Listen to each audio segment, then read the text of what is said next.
Hey everybody, GameHounds podcast. I'm sorry we're so late. Nick and I got into a debate that we're not going to What redo. what is the definition of disaster tourism versus adventure tourism? Where is that line? Yeah, Is there actually a line, or is it just a matter of intention and motivation?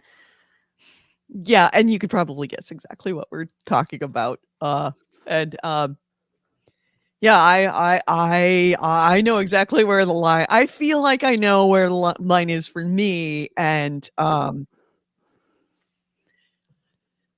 it's a horrible disaster that happened. However, I nobody has called it disaster tourism yet. I call it disaster tourism, even if everybody else calls it adventure tourism. So yes, welcome to GameHounds podcast. How are you? If you haven't been before, I'm Edie. Over there is Nick. We are just setting up our podcast to do what you already have your do you have your topics all in? Yeah. Okay. I got mine. I had something happen to me yesterday that I haven't had happen in a long time. So you know about the story of Kevin 1.0 and Kevin 2.0, right? Yes. Okay. So if you are not aware, I dated a guy named Kevin. Kevin's best friend was Kevin. Kevin 1.0, Kevin 2.0. The reason why they got the numbers, the version numbers, is that I dated Kevin 1.0 for 3 years. And then Kevin 1.0 broke up with me because I asked him where our relationship was going after 3 years and living together. And he broke up with me that weekend. That's an answer. And Kevin, I ended up like not immediately. It was some time later. It was like almost a year and a half later. I ended up dating Kevin 2.0, Kevin's best friend, Kevin 2.0, and marrying him. So Kevin 2.0, my husband, passed away coming up on 2 years now. So Kevin 1.0 and we've always been friends because Kevin 1.0 was one of our groomsmen in our wedding.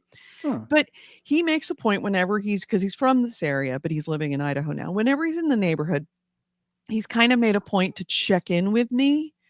It used to be that's like, hey, I'm in town, and Kevin and I would go have lunch with him. Now, whenever he's in town, he kind of makes a point of connecting with me to see how I am because just, I mean, it's all a little kind of new. And so Checking in on a friend. That makes checking sense. in on a friend and checking in on a friend that his last year when he checked in on me needed a lot of help. And he was the person to kind of step in and do it. So Kevin 1.0 was in town this week and said, hey, you want to get together for lunch? So we got together for lunch. Kevin 1.0, there's a reason why I'm really glad he broke up with me. He's I love him to death, but you ever had that friend that's just you can only take so much of that friend? And then it's like, you love him, you've known him forever, good friend, known him since high school, but it's like whenever you leave, you're always like, oh my God, what a mess that guy is. That's what's Kevin 1.0. So I went to lunch with Kevin 1.0 and we went to lunch and met at 1:15. We left because his mother, who he was visiting, was like, where are you? I'm worried. At 7:30.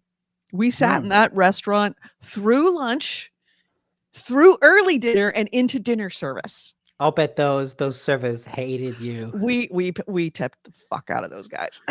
Okay. We tipped the hell out of them. But yeah, but we just ended up just talking. Like one of those conversations that more the conversation has you than you have the conversation. It just gets like, it starts out and then it just goes deep, like Titanic deep. We went on the Titanic virtual sub of conversations. And so I got back and it's like it's late. The dogs are looking at me like, where the fuck have you been? And so I woke up this morning. It threw me off to have like a thing that was supposed to last a couple of hours and didn't. It lasted all day. And I woke up this morning and I rolled over and I looked at my clock and it was 9 a.m. and I thought, oh God, I'm late to work. So I'm panicking and calling people and saying, hey, can you cover for me at the thing this morning? The appointment I have for you at 10 o'clock. I can't meet you at 10 o'clock. I'll have to be after 11 because I've got to catch the late ferry. And everybody's like, idiot, it's Sunday. It's like, oh shit. Just waking up in a dead sweat panic. To the sound of Ralph, of course. Oh, right. Ralph is still there. Oh, Ralph is there every morning. Still. Always Ralph is there. Still. Oh, Ralph has been there for years. I've had Ralph in my life for at least 6 years. Every morning. How is his stomach not empty? It kind of is. Man, it's like things I know about my neighbors because they leave their windows open. So I have noticed that I would say in the last year or so, Ralph doesn't bring up anything anymore. Like it used to be, you could actually hear him barfing. Like you could hear it. Now he just spends 10 minutes trying to barf. Does he have like an eating disorder? Is he really thin? I don't know. I've never seen Ralph. Oh, you just heard him. I've only know him as Ralph. I only know him by the Oh. sound of him every morning for 6 years in my bedroom because, of course, his bathroom window is always open and it's right next to my bedroom window, which in the summertime is open. So yeah, and I mean, every once in a while, you know, and I was like, "Good morning, Ralph. Just give it a rest, Ralph. It's not coming up. Give it a rest." I mean, I will say that loud enough. Really? That I know he can hear me because I know what I can hear through his window. Mm-hmm. And when that happens for a couple of days, he will close the window. Still wakes me up because I have my window open. But if he has his window closed and my window closed, then it usually doesn't wake me up. But yeah, so I will notice that like, oh, Ralph closed the window today. Oh, thank you, Ralph. And then a couple of days later, the window comes open until one day I roll over and it's just like I hit that limit. It's like, fucking Ralph, shut the fuck up. It's 7:30. You're not supposed to do that until 8:30. He closed it until he can't take the smell anymore. Right. Well, no, I think he's just lazy. He opens up the bathroom window and just doesn't close it at night. So yeah, and then I'll get on him if it's like he does it earlier than normal. The window? Do you have line of sight? No, not line of sight. Even if you like stick your head out the window? No, I'm on the second floor. He is like I'm up here. He is down here on the like basement floor. So I'm 2 floors away from him. Okay. So it's actually fairly close line of sight. Okay, so you could, in theory, like jury rig some type of harness, not for yourself, but for like a bald message, and like swing it out your window into his window. I could attach. Yeah, I could definitely attach a note to a Nerf gun bullet. Yes, and shoot it down. No, I have laid in bed fantasizing about the things of getting back at fucking Ralph. This has been my most genius ideas because I've gone through all the permutations. Is you can now get on Alibaba and those sites like little teeny tiny Bluetooth speakers in like bulk. Is that every night I go down and put one of those little teeny tiny Bluetooth speakers, and when he wakes up, I turn on my iPhone to Bluetooth and play Baby Shark. And then, of course, he would take it, maybe throw it away, do something with it. The next night, I just take the next one. Go down there like 3 o'clock, 4 o'clock in the morning. So that like every day there's a fucking speaker there when he starts and he starts playing Baby Shark. And eventually he will close the window. That's my perfect idea that I will do one day. So yeah, so much for Ralph. But yes, I woke up this morning to Ralph rolled over, saw it was 9 o'clock, thought it was Monday, and freaked the fuck out. So, sometimes Ralph has saved me. Yeah. But it was that's nice though that you end up getting what feels like an extra weekend. Yeah, sort of. Not really. I mean, I'd rather wake up thinking it's Monday and it being Sunday than waking up thinking it's Sunday and it being Monday. That's true. That's absolutely true. Although so many times when I'll wake up on Thursday and be like, yes, it's Friday. Oh, I hate that. Oh God, and it makes that Thursday go so slow. AC Ray says, if you're going to donate, that guitar software deal I mentioned expires this week. Even worse, the company has no gift option in Frelling 2023. So I need a Visa gift card for my local tax included. Okay. All right. Noted. Anyways. Yeah. We're ostensibly a gaming podcast. Ostensibly we're a gaming podcast. So let's start it and then we'll talk about gaming. We pretend to be. Let's pretend so right now, okay? So stand by. This podcast discusses video games, modern culture, and technology, and these podcasters are big fat potty mouths. If you're younger than 18 or are easily offended, please stop this podcast now. Oh, and your mom says to take out the trash and do your homework.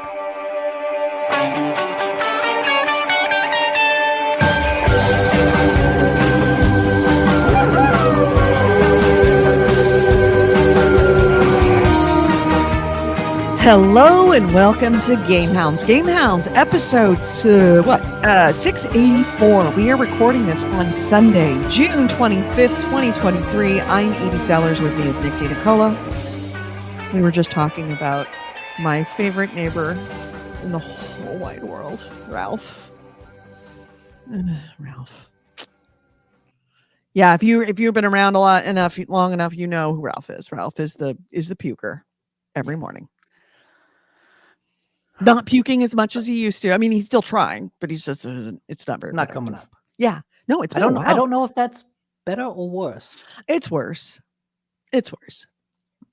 I mean, worse for him, better for you. Yeah, no. Either way, it's all wakes me up, and it's still the sound of somebody going. The only difference is that there's no splash. That's all. It's still the and then him dropping the toilet seat. I think that's the thing.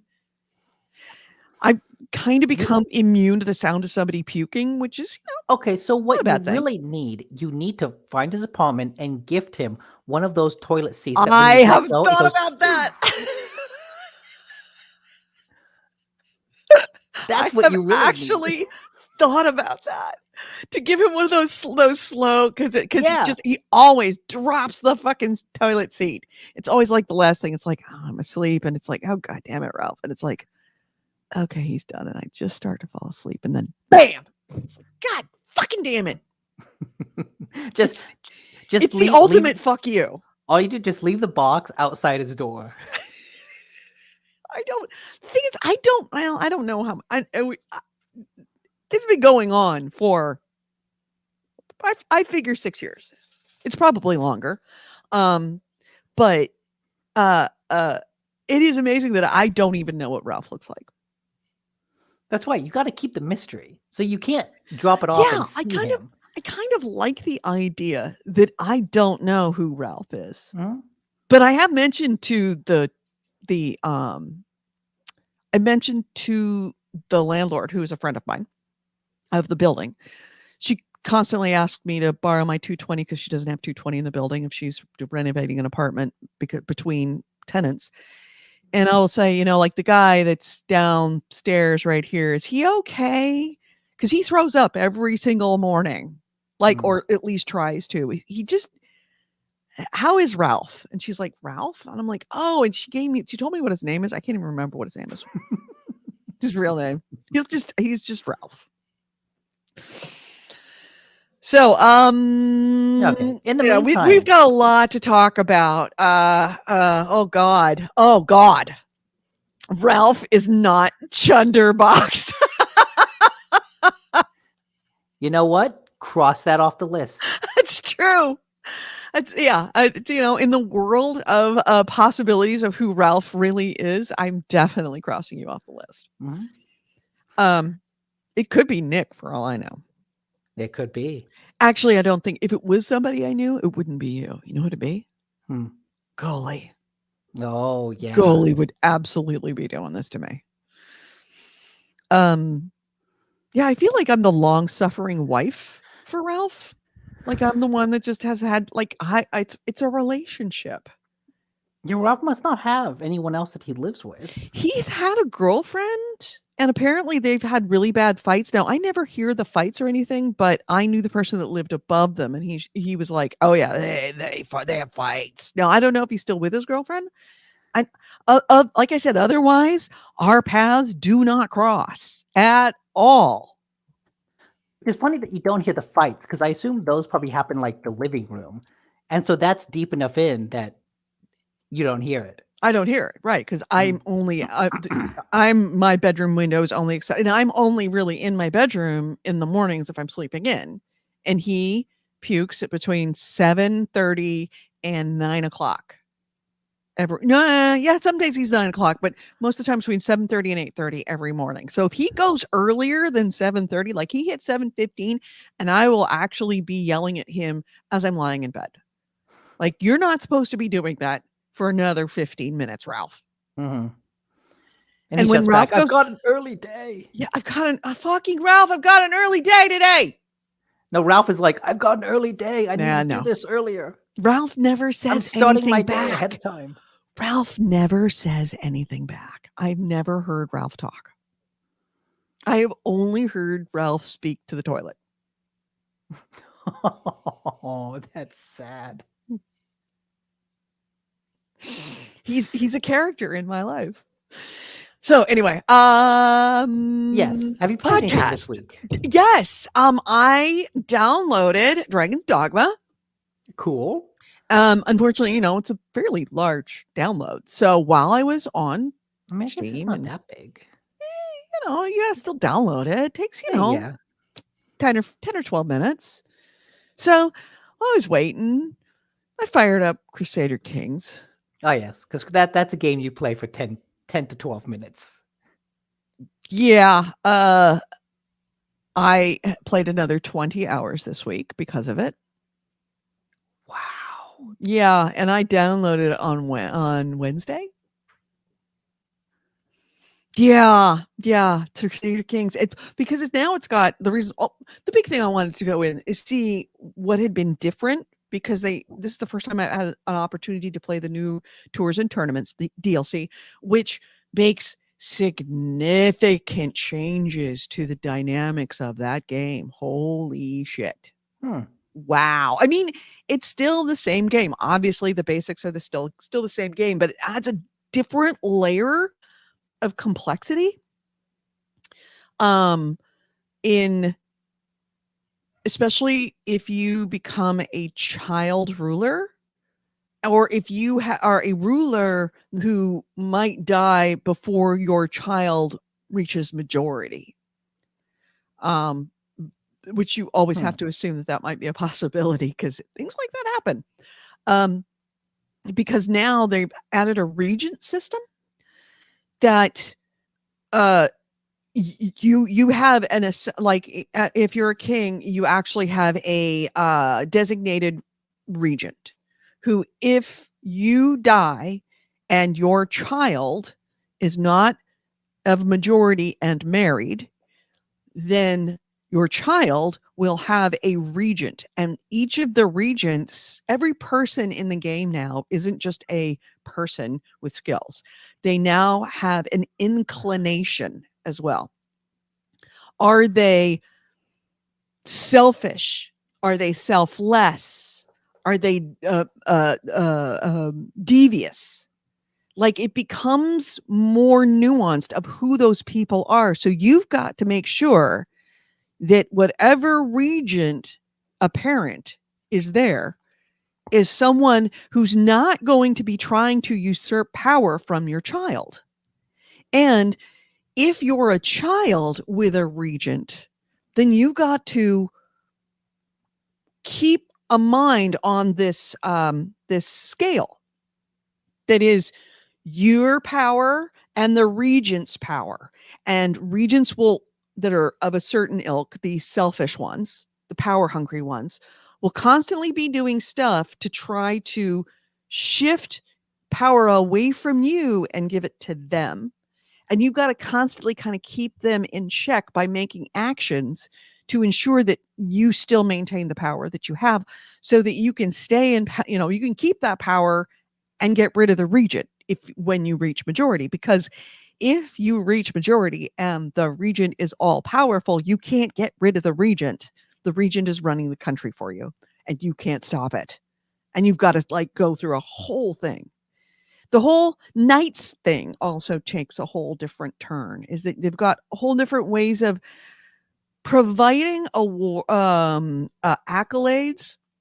to your knights that have multiple layers of multiple types.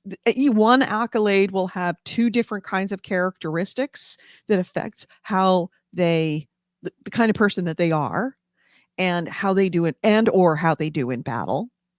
So you can decide what kind it is, and there's different levels to it as well. So we give them essentially a path in that, giving them the accolade, and then you try to advance that path, because every point along advancing that path and making it more experience within that path gives them even more bonuses and benefits, which means they can be a more effective knight in whatever way you want to use them. You might be able to use them, depending on how you use it, you might be able to use them to just bring glory to your country because they're really good in a tournament, which is also something now that you can do.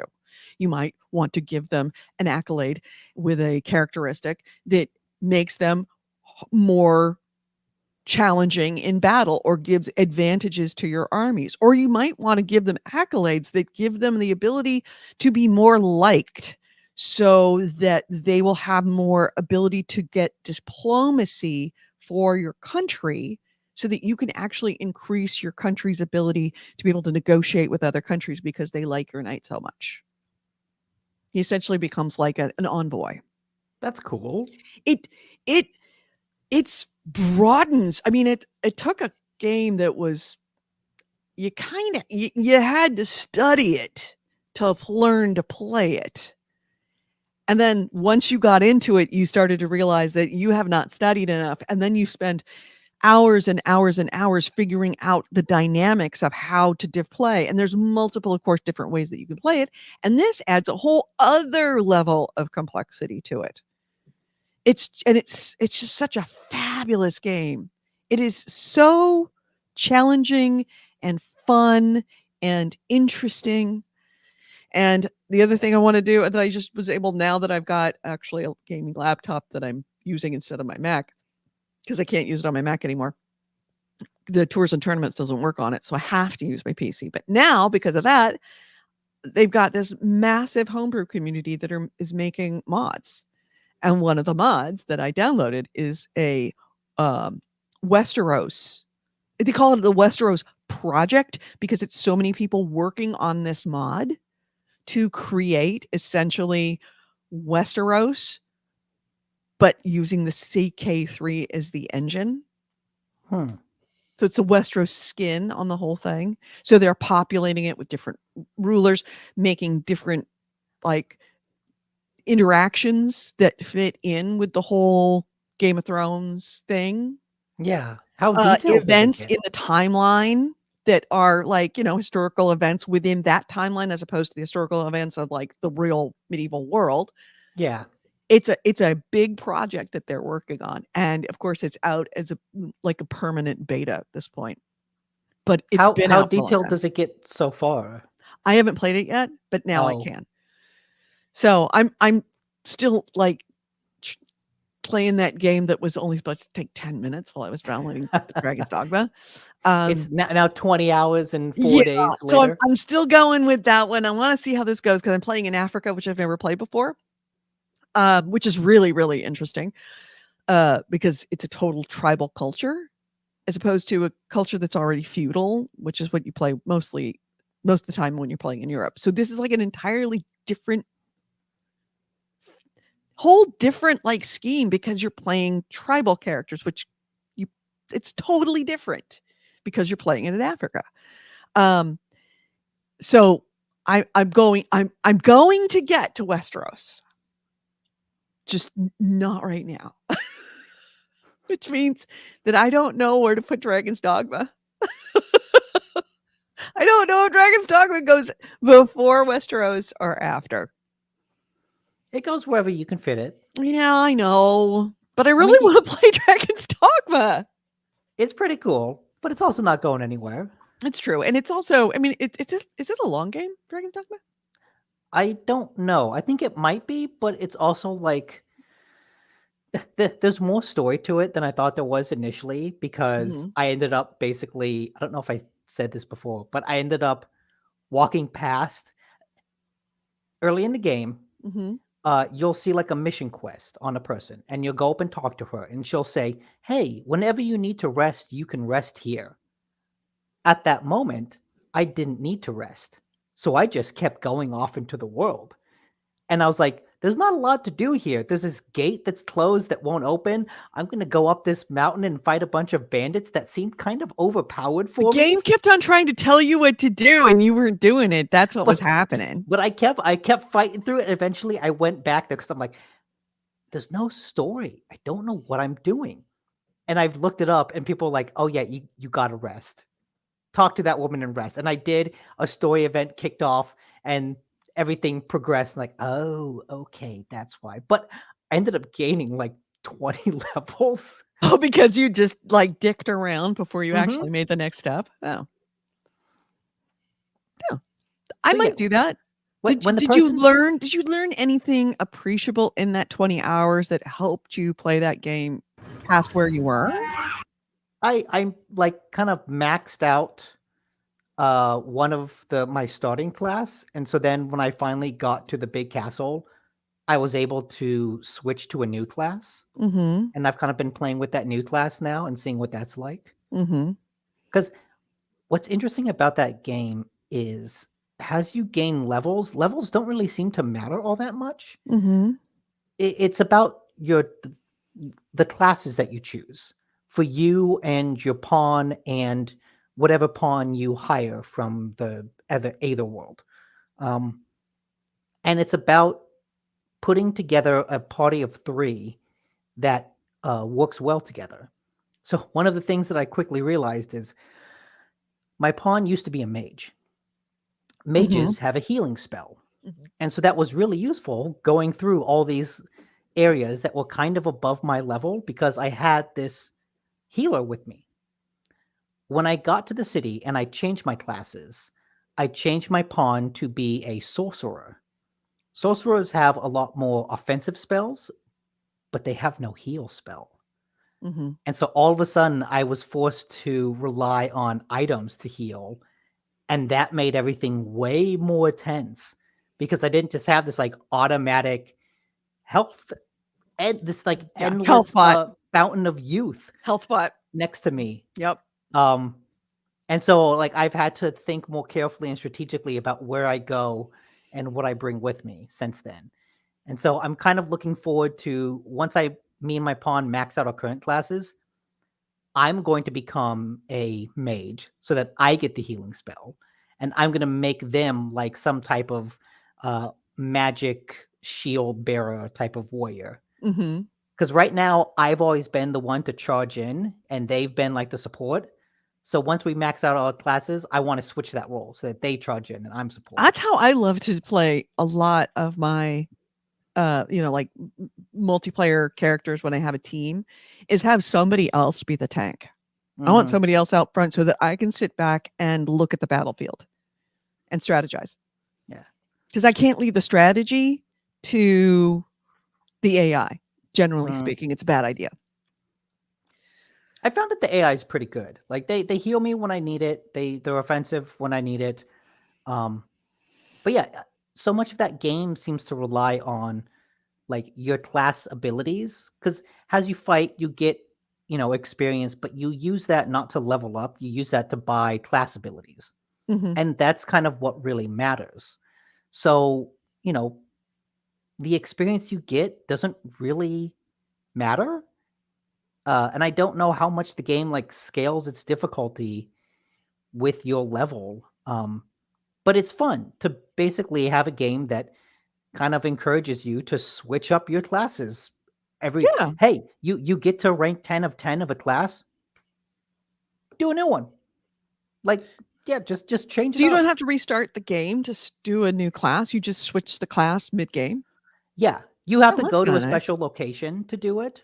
But like that location is where you upgrade. Like any character that will allow you to upgrade your class, you can also like change your class there. Mhm. Of course, that's something that's only unlocked once you get to the capital city, which took me a unusual amount of time because I spent so much of it digging around. Did it make the game easier or harder? Did it scale? I don't know. Like I said, it feels harder now because I'm playing without a mage, Mhm. but that's entirely my choice of party layout, not anything to do with like the difficulty of the game. Yeah. I will say, I was talking in the Discord with Jaeger, um, and the situation he ran into was a story mandate, so it's a little different. But at one point, I picked up a side quest to escort a character to a like healing spring, and I was like, I've been to that healing spring. It's like just a ways up north. It's like it's a 10-minute walk. Easy quest, easy quest. So I take it. We walk out the front gates of the capital city, and as we're walking down like the steps, there's like a cart of supplies coming down the road that's getting attacked by goblins. And they're like, oh, goblins attack here, help us. So I do what any RPG player would do. I ran to help. Right. Charge in, like swinging my big old sword, kill the goblins, but like, and all the goblins die, but the music keeps going. And the guys are still like, go over there, over there. So I think is there like one goblin that is hiding behind a corner? Like, what's going on? All of a sudden, poof, Griffin crashes down into the middle of the road, Oh. smashes the cart, just breathes fire, kills all the guards, kills the lady I was supposed to escort. Oh god. I jump on its back, and because you can kind of do some Shadow of the Colossus stuff, I Mhm. jump on its back and start like hitting it in the head with my sword to try to kill it. I'm not doing much damage. It then begins to take off with me on its back.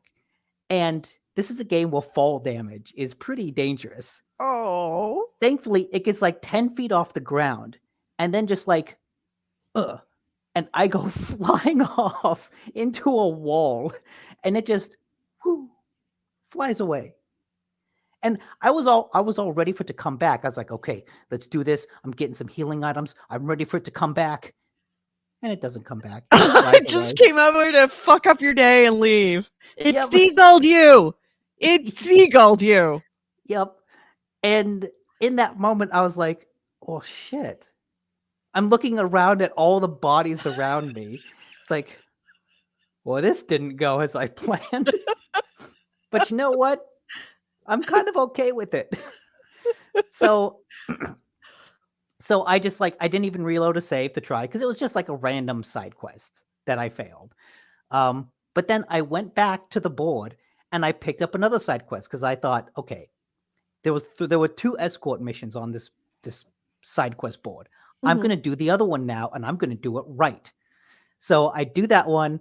I start saving a lot. Like, I'm going to save, run someplace. If they die, I'm going to reload that save. I want to protect this dude. And I see, oh, he wants to go to a beach. That's fine. There's like beaches all around the castle. This is going to be easy. Where's this beach? The castle's in the northeastern part of the map. Beach is in the southwestern. Oh God. So it's Other side of the round- map. And I'm like, oh, Jesus. So it becomes an all-night adventure because there's no fast travel in the game. Or there is, but it's like kind of an important resource. So I so don't it's fast a travel. limited fast travel. Yeah, so basically you do a lot of walking. And so I'm just walking with this guy, I'm running ahead, killing anything, then making sure he comes up. I'm running ahead. Oh, Do I this. hate those kind of quests so Do this over and much. over again. Eventually I get to a part with like really strong bandits. And I'm like, okay, I've leveled up since the first time I fought these guys. I can take them. I do take them, but they kill my escort. Mm. So I'm like, okay, reload the save. Let's avoid them. Let's go, instead of going along the path, let's go up into the hills, fight a bunch of like snake creatures, but like there's only 2 or 3 at a time instead of the 20 bandits on the road. 2 or 3 snake creatures, keep going, 2 or 3 snake creatures, keep going. Do this all the way around. I'm like past where I explored in the beginning. I'm into uncharted territory. I'm like, where the fuck is this beach? Eventually, I find a path that takes me down into a little valley where there's 2 giant cyclopses in the middle of the valley. And I'm like, shit. If we get in a fight, this guy's absolutely going to die. Yeah. So instead, I'm like, what if we just like hug the wall and just like run past them? Just hug the wall. They don't see us. It's all fine. They're off in the distance a little bit. We do it. He gets past them, and then I just like make a beeline because I'm like, we're 200 feet from the beach. I'm just full sprinting Oh God. to the beach through this valley, and I get there, and I'm turn around and I watch the guy walking up. I'm like, come on, man, you can do it. You can do it. And he does. He gets there successfully. He has like, let's say a sixth of his health left because of all the random little fights. He got hurt a little bit here, a little bit And there. you can't heal him. No, I can't. Ah. Because I'm a warrior, my pawn is a sorcerer, so they don't have healing spells. Oh. Because again, this is all my choice. If I had switched their class to a mage, I'm sure this would have been way easier. But I didn't do it. And so he gets there with a sliver of health left. I complete the mission, and I'm like, okay, you know what? I'm gonna go fuck up those cyclopses. And I do. And it was very satisfying to just be like, I'm charging in here, no holds barred. Like, I don't have to worry about my health or anything. Let's just kill them all. And I feel like that's a good indication of like what the game is. Mhm. It's not so much about the story it's telling. It's about the kind of emergent stories that you run into as you explore this world. Because traveling, like I said, there's no fast travel or very, very limited fast travel. So when you go out into the world, it's kind of dangerous because I traveled all that way. Now I have to get back. Yeah. And like, thankfully, I had explored enough of the world that I realized, oh, I could kind of cut, instead of just backtracking my own path, I could kind of cut my ways up the west a little bit, get to a camp, rest there to heal up, then cut through a mine that would take me back to the capital city pretty quickly.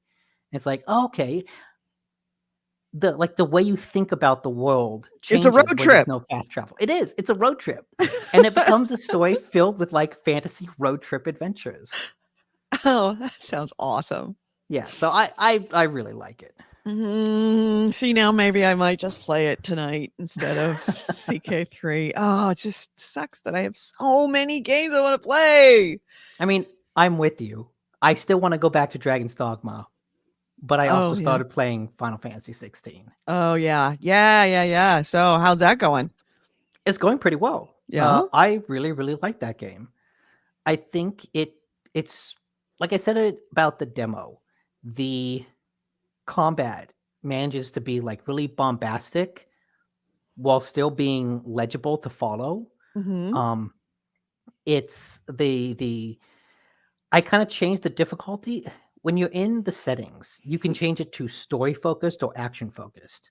I had it on story focused because I thought that would give me the items that would augment combat, but that's actually kind of a difficulty slider. You get the items that augment combat regardless of what mode you're on.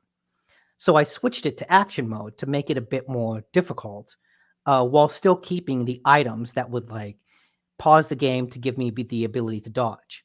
And combat has definitely gotten harder, but it's harder in a more satisfying way, right? I'm not just stomping all over the enemies. I'm now fighting a boss fight and getting down to half my health.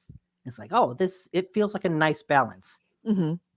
The world at the moment feels kind of linear because it's a lot of like, hey, just hold the control stick forward and walk through this path. But when you look at the map, what you realize is you're actually kind of in these, it's not an open world, but there's a big section of the map with like a lot of offshoots to go to different places. But Mhm. in this early game, a lot of those offshoots are kind of locked off. So the game's definitely funneling me through these open areas in order to tell its story. And I assume later on in the game, it's going to start giving me quests and stuff that are like, hey, go to this other area. And so I'll be able to explore the world a bit more openly. Um, but I am enjoying the story. I think this is probably the best Final Fantasy story in a good long time. Really interesting tale of revenge. Like I said before about the demo, it's about Clive something something. I forget his last name. He's kind of like the Starks in Game of Thrones. A lot of shit happens to his family, and they get scattered to the four winds. And now we're kind of in the process of looking for revenge and like reuniting with old people you thought were dead. Mhm. And it's been cool in that way. I think the the story itself does an okay job introducing you to the world. Um, but at any point in the game, if you touch the control pad, you can pause it to bring up like little lore things. Oh. So you what it's like if you're watching an Amazon show and you pause it, it shows you the cast. It's kind of like that. If you're watching a cutscene and you hit the touchpad, Mhm. it gives you like, hey, here's the location and here's a little lore description of the location. What characters are in this cutscene or in this party? Here's a little description of them. Oh, they were talking about the Battle of the Twin Peaks. What is that? There's a little summary about what that is. Oh, nice. So that And it doesn't bog down the story with exposition so that, you have to like sit through I forget what that's called, what that technique is called. Is that, there's conversation where it's essentially the only serves to inform the viewer or inform the reader of the backstory. So it yes, feels kind of stilted. That's kind of nice that you don't have to slow down the game in order to figure that out. You can just stop the game, read about it, and then keep going. yeah. And that has definitely helped to understand the geopolitics. Mhm. Especially since at this point in the story, it's not getting into the geopolitics. It's very much about a small group of not mercenaries, but a small group of survivors that are choosing to live in this area of the world that doesn't have magic. Mhm. The parts of the story that they do expand upon are kind of the role of magic in this world, which is interesting because in this world, anyone that can do magic is basically looked down upon as like and used as a Oh, interesting. slave. So you've got these people called dominants, which can transform into the giant summonable creatures like Ifrit, Shiva, Odin, and they are important people in the world. they're usually like kings or princes or, strong generals. They're the warriors. But other people who can use magic,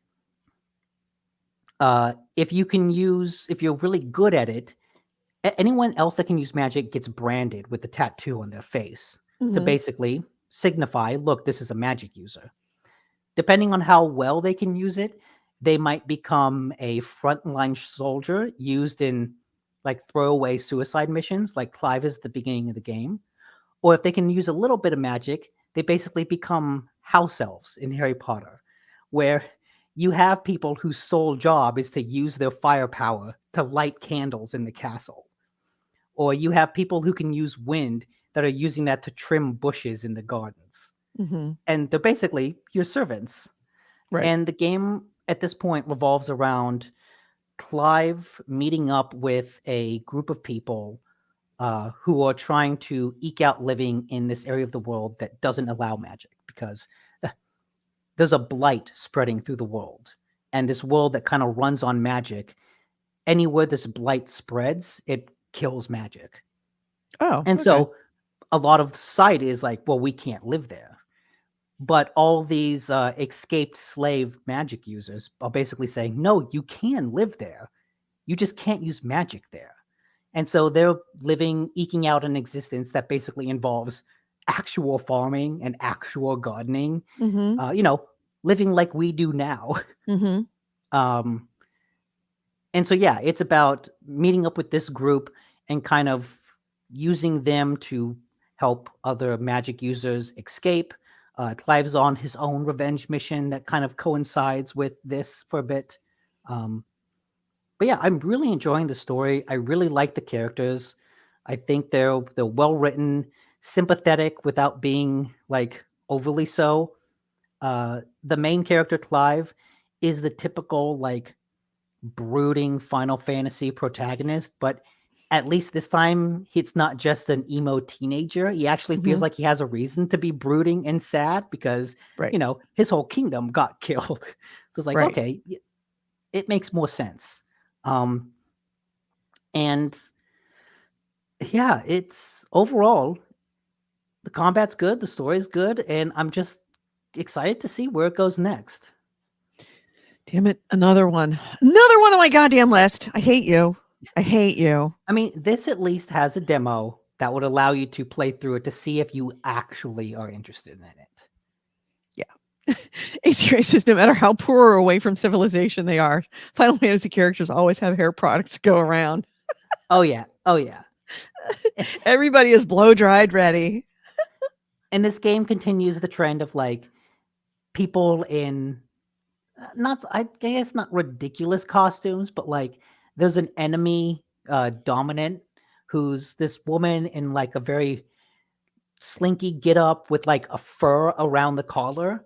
And it's Mhm. like, oh yeah, you're a magic user, so you don't need armor, so you're just gonna dress in this like really elegant get up. Right. Yeah. And it's Yeah. like, yeah, sure, why not? Can't you be a magic user, a female magic user, and just wear, jeans and a shirt? Yeah. No. No. All right. So, yeah, add that to my list of things that I need to play. God damn it. So, any other games that you played this week? That's it. Okay. That's totally it. All right. So now we get to like jump into the news because wow, I can't wait. I can't wait. This is exciting. This is a really good news day. All right. Let me Yes. get off that banner. All right. So let's wait for it. Let's hit the news. This is the GameHounds news commentary of the week in gaming with Gamer and Nick Nicola. And our first item is, oh my God. Oh, the revelations that are happening in front of the FTC. Wow. Nick was telling me that, who is it, The Verge, that is essentially live tweeting the whole thing. So you can actually go Yes. back and just like just go through their Twitter feed and just see exactly what was said in court. It's not a Twitter feed, it's on their website. Oh, on their website. If you look up the headline FTC versus Microsoft, all the news from the big Xbox courtroom battle. It's Mm. basically a timeline. I guess it's not live tweeting, it's live blogging. Mm-hmm. But yeah, it's just a nice timeline of important things that they've said. And it Right. serves as a real good one-stop shop for all the information. And there's a lot of information to be had. The biggest revelation that was like, holy shit, was that Phil Spencer, who was actually giving testimony, revealed that the reason that Xbox bought Bethesda way back in the day when it was like blew our minds that they bought Bethesda was because Sony was trying to make Starfield PlayStation No, exclusive. that's not entirely accurate. Okay. From what I got, Sony had paid Bethesda to make Deathloop and Ghostwire Tokyo exclusive to PlayStation for a year. Microsoft was worried that they would do something similar with Starfield. So they bought Bethesda. Which to me, I don't know what your takeaway from all this is, but mine, I came out of this thinking a lot less about Microsoft than I expected to. Really? Especially under the guidance of Phil Spencer. I don't know what their goal is.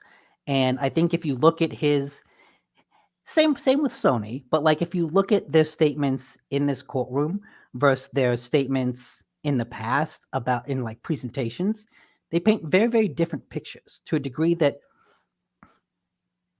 I don't know what Microsoft's what's the word for it? Like their plan for the future. I don't know what their goal is, what their Their end end game game? is. Yeah. Yeah. So this specifically, Sony spends like let's say a couple $100 million for timed exclusivity for these two games. That's an absurd amount of money. I Mhm. don't know if they paid that much, but let's say like $300 million for these timed exclusivity.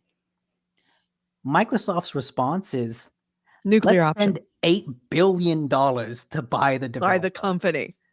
It's Yep. like, whoa, Yeah, yeah. whoa. Sony was, and probably Microsoft too, for years we're having a knife fight. And then one day Microsoft's like, you know what? Let's just fucking bring a bazooka. Yeah. Right. And all of a sudden Sony's like, whoa, whoa, whoa, whoa, whoa. This is supposed to be a knife fight. And FTC, UK. Oh my God. He brought a gun to a knife fight. and to Microsoft's me, like, hey, not my fault if you don't have the money to buy a gun.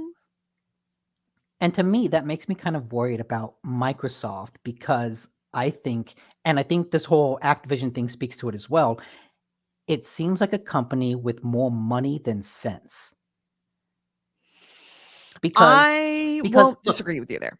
like 8 billion is a lot. It's a lot to spend just to prevent losing exclusivity of Starfield and ostensibly other games in the Yeah, future which to end this little knife fight which that they've been having for in years. theory, why don't you just pay Bethesda to make it exclusive to Xbox for a year?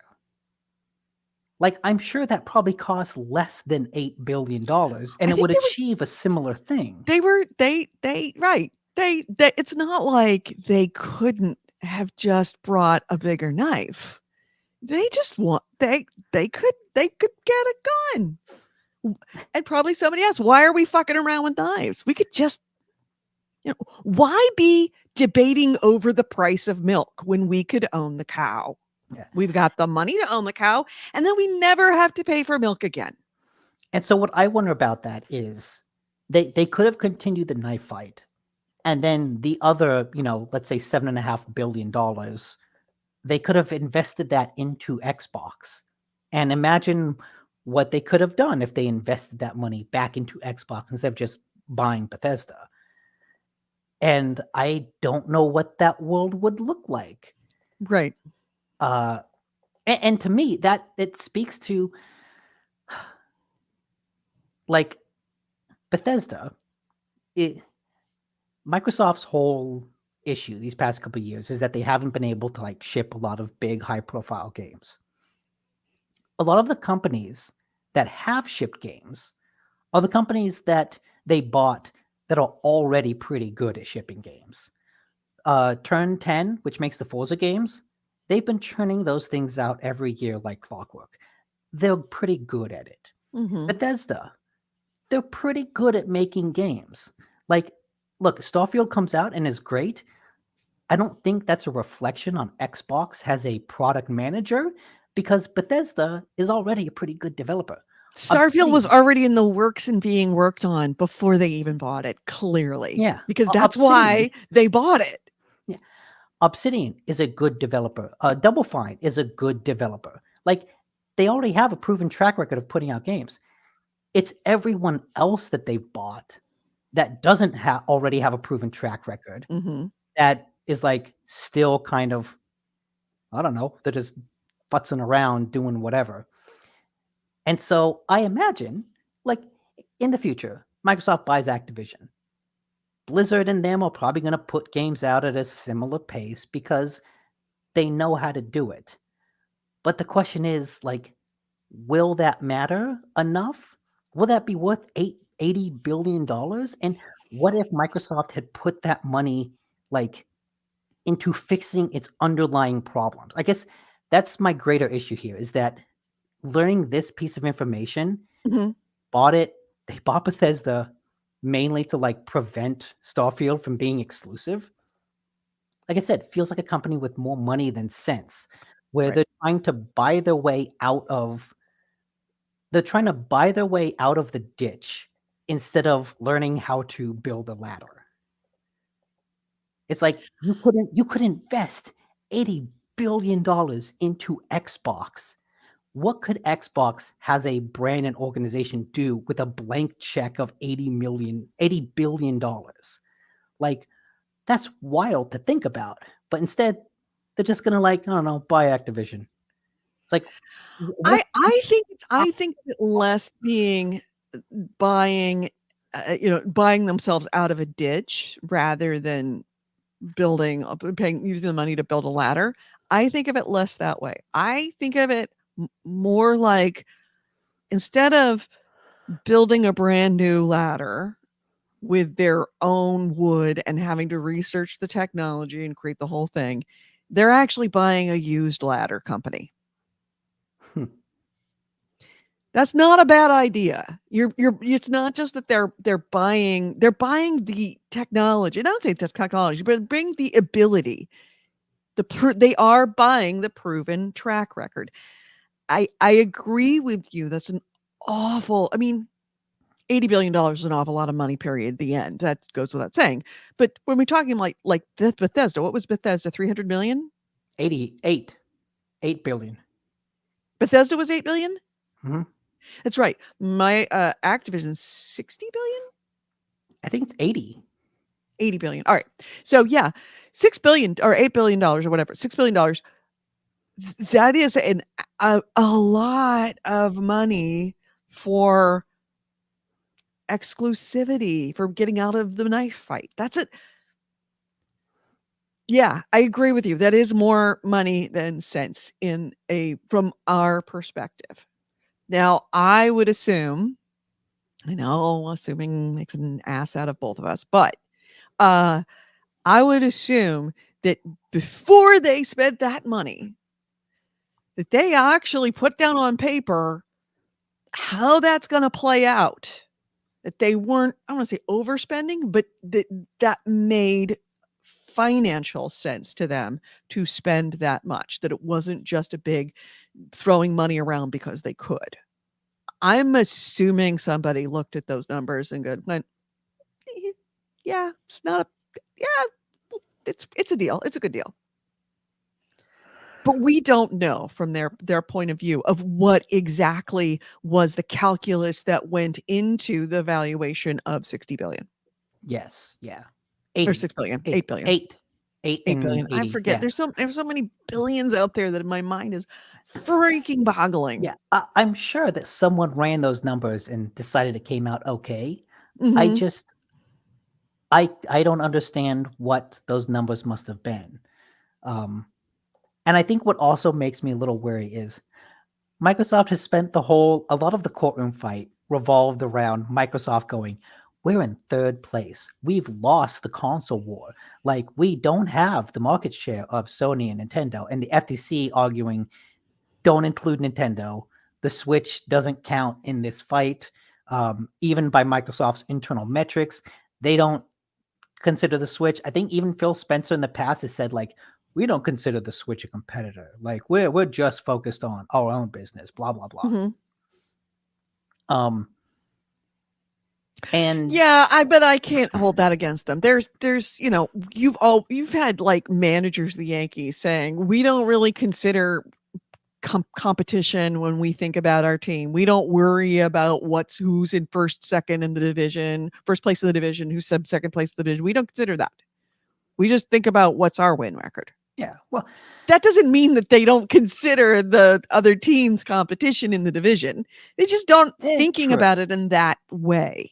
But it's a lot of Microsoft playing the sad sack card of like, oh, Yeah. we're in third place. We failed so much, so you should give us all these other developers because we failed. You Yeah, should that's a bit a line you though. should Yeah. let us buy all these like big name franchises because we have a proven track record of fucking it up. Yeah. And it feels like a weird argument. Well, I But don't but know that also he's but trying. also No, I don't know that he says that we've proven track record of fucking it up. He was trying to make the point that just because you spend all this money, just because you own this company, just because you have the rights to this game, doesn't ensure success. then You can why still spend fuck it up. And that's why they were showing how they were making all these things. And it still ended up not paying. So that it's not that the whole argument of Sony and the concern of the FTC is by spending all this money, you are ensuring a guaranteed market dominance and a monopoly for Microsoft. And Microsoft was making the point that you could spend a lot of money and have a lot of really good IPs, and you could still fucking fail. So it's then not a monopoly. It's not a sure thing, and it's not market dominance just by spending the money. You still have to yes. do the work. And that's true. But then it also brings in like, well, if Microsoft has like continually been in third place, why keep investing in this marketplace that you admit yourself, oh yeah, we're in third place. Wait, Because we what they think that they can get more. They can actually climb up if they are in third. They're not in third place, but from no, their point of view, what's if you're really in third place, why would you want to invest more? Because you're in third place. what's also I think a little sneaky is that they keep saying like, oh yeah, Xbox is in third place. But like with the whole Game Pass on PC, It's like not. they've created a situation Yeah. where like selling the Xbox console isn't the biggest measure of success. And just recently, they raised the price of Game Pass in a whole bunch of different territories, raised the price of console only Game Pass, raised the price of Game Pass Ultimate, but didn't raise the price of Game Pass on PC Mm-hmm. because they've said in the past that the console Game Pass sales have kind of slowed and stagnated, but PC Game Pass is still on the rise. So they don't want to cut that off at the heels. But that means that's a whole segment of people kind of in the Game Pass ecosystem that aren't buying an Xbox. And so what Yeah, actually is but the market share of Xbox? but you have to consider the arena in which we're talking about. Sony doesn't have I mean, it has a PC division, but it's like still PC. It's not like it's Microsoft PC, like Yeah, they port right, games to PC. right. They port games to PC. Everybody ports games to PC, but Microsoft actually owns PC. So you have to exclude that because you have to compare apples to apples. And what Sony is saying is console, and what Microsoft is saying is Xbox. And you can't consider PC because even if that is in the scope of games and gaming, And does it play into it? Absolutely. But we're talking apples to apples. And the whole thing about this is that Sony is saying we don't want to lose the opportunity for exclusivity on these important titles. The only exclusivity that they could have on those titles is for consoles. You can't compare. It's I mean, don't get me wrong. I am like not a defender of Microsoft, but I think that that's why they're not considering it, and they shouldn't. It would be See, improper for the judge to consider that. I disagree. I think they should consider it, and I think it has been the FTC's and Sony's failure to focus so narrowly on this idea of consoles. And we can get into this too. Xbox opened their argument by producing the email of Jim Ryan being like, "Oh, this buying Activision, it's not really a play about exclusivity. I'm not worried about Call of Duty. Call of Duty's not going anywhere." Yeah. Like basically admitting that the whole thing they've been screaming about for the past year, his first reaction was like, "Yeah, no, it's not going anywhere." But That let's they see. know it. Right. Let me Oh, find the believe me, exact both quote. sides of this argument are being completely disingenuous. This is a court case between two large entities that are lying their asses off. It's just who can make the most convincing lie and get the best evidence behind that lie. They're both lying. Also said, interestingly enough, I don't know if you saw that, was the quote from about Call of Duty, since you brought it up, from Phil Spencer, who said Mhm. on the stand, and I quote, "I would raise my hand. I will do whatever it takes. We have no plan. I'm making a commitment standing here that we will not pull Call of Duty. It is my testimony from PlayStation." As you said, Sony obviously has to allow us to ship the game on their platform, but absent any of that, my commitment is, and my testimony is, that we will continue to ship future versions of Call of Duty on Sony's PlayStation 5. Yeah, And and if that's the argument of complaint, yeah, then it doesn't have a leg. doesn't have a leg. And yeah, Although honestly, that's not. It's kind of a little bit of a red herring, because that's if you look at the UK complaint, they threw that out as the reason why they were blocking it. and I It was Game think Pass that they have a problem with. they're onto something, because that email from Jim Ryan, or to Jim Ryan, from Jim Ryan, whatever. He says, quote, "It's not an exclusivity play at all. They're thinking bigger than that, and they have the cash to make moves like this." That's what he said. And I think That was an internal? that was an internal email. Oh, that's gotta hurt. And it hurts to come out because Yeah. the whole public argument has been about exclusivity of Call of Duty. And internally he's like, yeah, it's not a play for exclusivity at all. But he hit the nail on the actual head. He hit the actual nail when he's like, it's bigger than that. And they have the cash to make this play. And I think the UK's regulatory board was looking at things a bit more accurately, because they weren't just looking at this very narrow scope of console exclusivity. They're looking at what would the market be The in gaming 10 market. years if this was allowed to go through. And the potential is that Microsoft becomes a really huge monopolistic force in cloud gaming. And then they start jacking up the price, and ultimately the consumer will suffer, because that's why monopolies are such a bad idea. Oh yeah. I mean, Is because then they can just raise the prices as high as they like, and we have nowhere else to go. just like they did with Game Pass, Just like they which did with Game Pass. conveniently Went up. it went up, and you know what? It went up right before the most anticipated game of the year comes out. Yep. What are the chances of that? I immediately went and bought a 6-month Game Pass at $9.99. I immediately canceled my Game Pass Ultimate and chose to just do Game Pass on consoles, because I don't play on PC anyway. So Yeah, why do I have it? I've always had it on consoles. I don't have Ultimate. No. So yeah, again, I think like Sony's whole argument about exclusivity, and you even said it was flawed to begin with, because and they even recognized in the beginning that it was a bad argument. But I think they chose to run with it because it's the easiest sell to the public. Oh, they're going to make Call of Duty exclusive. Like, it's a good soundbite, a good one sentence soundbite. But Microsoft's like, no, like, we're not. Yeah. But I Well, do. I you still remember back when this whole thing started, way back, the Wayback Machine. Wish I had like little wavies that I could put on there.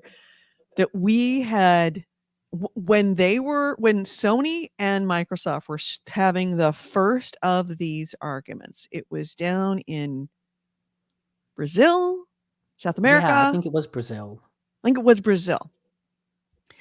And I said that is the place where Sony, because at that point Sony was throwing up all these arguments, right?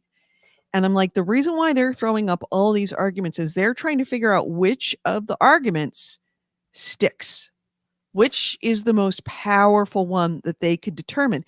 That was essentially a testing ground for the FTC, for the EU, for the UK, for Asia. All of these different organizations, these trade commissions that they were going to have to get the thumbs up before this could go through. That was where the decision was made of which argument to keep.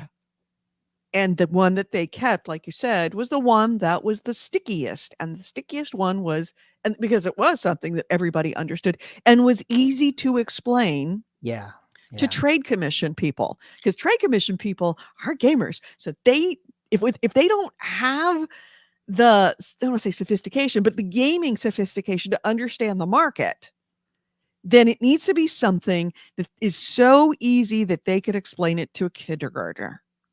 And that could be an elevator pitch that was compelling. And that was the one they came up with. Yeah. And what's funny is that exclusive things in other markets I fucking feels love like you, it's AC a much Raid. bigger I issue. fucking love you. Wayne's World Dissolve? What is that? Oh, that's their.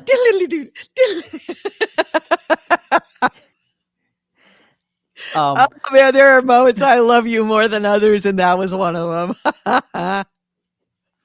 Anyway, you were saying, I'm sorry. In other markets, like having something be exclusive feels like it's a much bigger issue. Mhm. But I think Phil Spencer even brought it up that like exclusives have always been around in gaming. Yeah. It's a common thing, and it's not like It's been a knife fight, and it's a consistent knife fight. Yeah. And so it's not quite the like, oh, we're only going to put this movie out in AMC theaters instead of Cinemark theaters, and that's like a big competitive advantage. Like you don't see that. And I don't know, maybe that is an issue for games. Like maybe in the greater scheme of things, the market would be a lot healthier if basically Disney didn't own a chain of theaters and only put it out in those theaters. Like that's kind of the equivalent, right? Yeah. What Microsoft having exclusive games and Sony having exclusive games that they only put out on their consoles is the equivalent of Disney owning a chain of theaters and only putting out Marvel movies in those theaters. Yeah. Like when you think about it that way, the whole exclusivity idea does seem like kind of dangerously monopolistic. Mm-hmm. But that's kind of how the industry was since birth. And we kind of don't question it, and it just kind of is what it is. And to destroy all that now would be such a radical reinvention of what the whole industry is. I'm going to leave you for a second. Okay. I have been noticing that I'm smelling smoke, and it is that time of year, and it's been getting increasingly more strong. In fact, I called in my first grass fire yesterday coming home. Okay. So yeah, it does not smell like a barbecue. It could be, but I just want to check out my window to see what I'm seeing. So there's a lot of other like good side gossip that we can get into that I'll talk about. I'll be right back. So yeah, the idea of exclusivity in gaming, like in a grander scheme, is probably bullshit and probably bad, but I don't know if there's much the FTC, let alone anyone, can do to change that now. And so it's kind of just a devil we have to live with. But some of the other stuff to come out of this is just like a lot of good gossip. One of the things that it came out is that when this new generation of consoles was coming out, Activision kind of forced Microsoft to give them a bigger share of profits.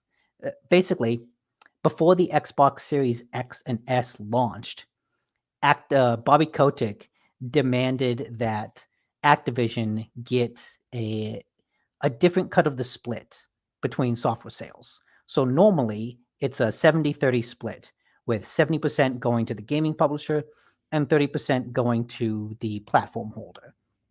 Well, Bobby Kotick was like, hey, we're going to put out Call of Duty on PlayStation.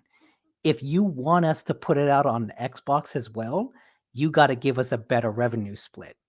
And they didn't specify what that split was, but later on in the hearing, one of the FTC lawyers kind of slipped up and mentioned an 80-20 split, which makes sense. But it's kind of interesting to see, if anything, the like negotiating power that Activision has over these console manufacturers, that they were able to negotiate a better revenue split than what is the industry standard. And it's also interesting to think about that being the launch of consoles. That's probably the best time to make that argument, because you don't want to launch a new console where the other guy has Call of Duty and you don't. So it's a interesting behind the scenes look at negotiating power. I think one of the other things that they brought up is that Bethesda's Indiana Jones game is going to be an Xbox exclusive. They talked about it and just kind of decided that's what it's going to be. And there was a lot of talk about what goes into the idea of exclusivity. They talked about that a lot with Phil Spencer. There was an email between him and someone else about Minecraft Dungeons specifically, with Spencer and the other guys arguing for Minecraft Dungeons being exclusive to Xbox. But something changed in the meantime, and it did become a multi-platform game.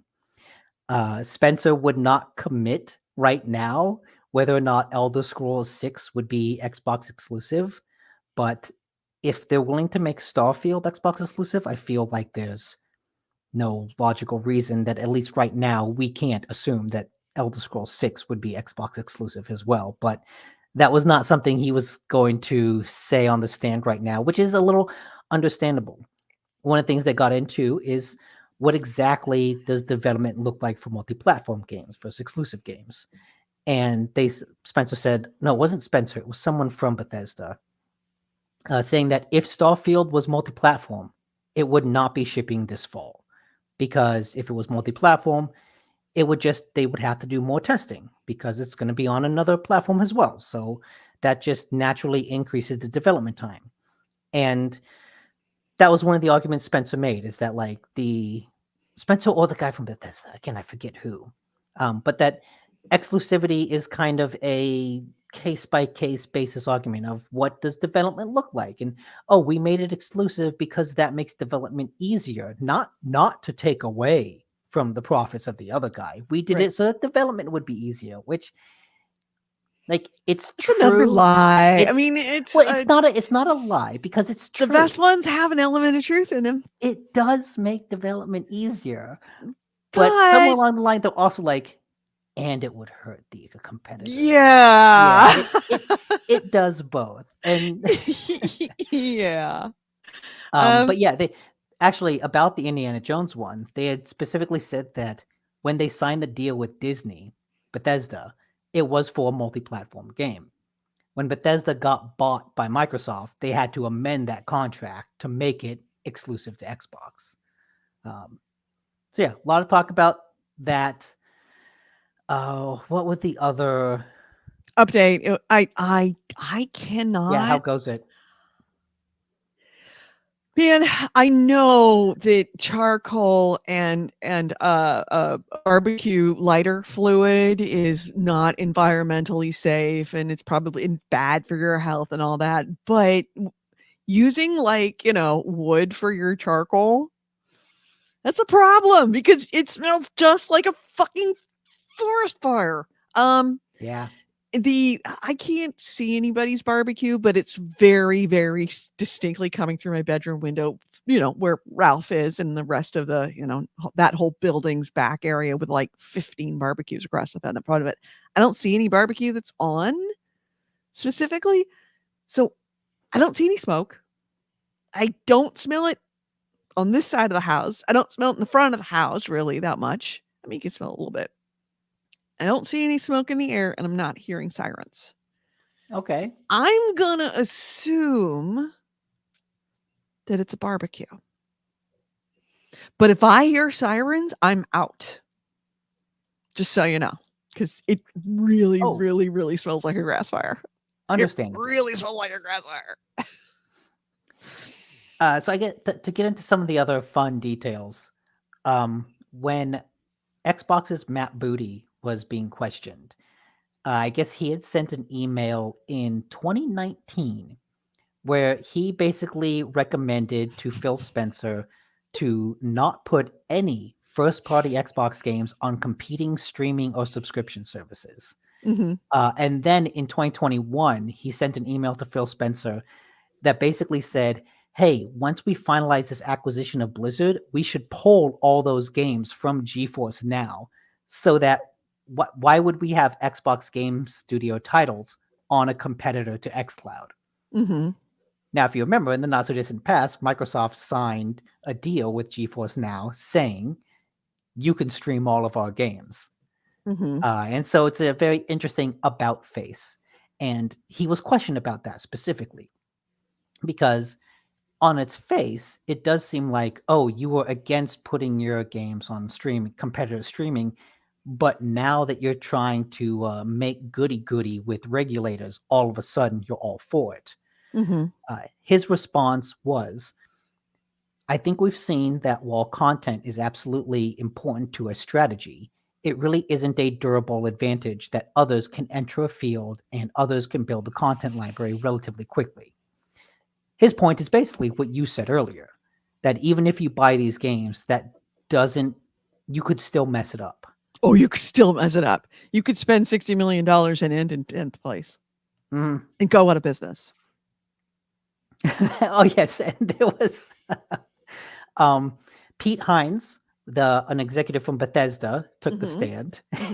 And let's see, just a poor Redfall. Poor Redfall is just like in the court documents getting dinged. So Redfall is one of the better arguments for, which makes you wonder if that was intentional, because I'm all about conspiracy theories. Redfall is a very good argument for that they were making. You could spend a lot of money and you could have exclusivity at a company that you own and fail miserably and lose money. So it does not ensure business success. You can fail just as easily with $60 million as you can with 6. So basically, in the back and forth, the FTC called Redfall a big budget AAA game that got locked off of PlayStation after Microsoft bought the developer. Pete Hines from Bethesda said, quote, there might be some difference of opinion whether Redfall meets the standards of AAA game. Just a very sort of like, oh, Redfall is a big budget AAA game that you made exclusive. Him going, big budget AAA, maybe not. Big budget. That wasn't AAA. Like, it really wasn't that big of a game. It's just like, oh, Redfall getting right. Well, if Redfall had been successful, that would have been an argument. Yeah. But the fact that it's not successful makes they've switched their argument now to, well, it wasn't really a AAA game. Well, yeah, it was. It was a AAA game that failed, but now because of its failure, you can kind of argue that it's like maybe it wasn't AAA. They can argue that maybe that really wasn't AAA. It's Yeah. kind of revisionist history, but it is, you could make it. Hmm.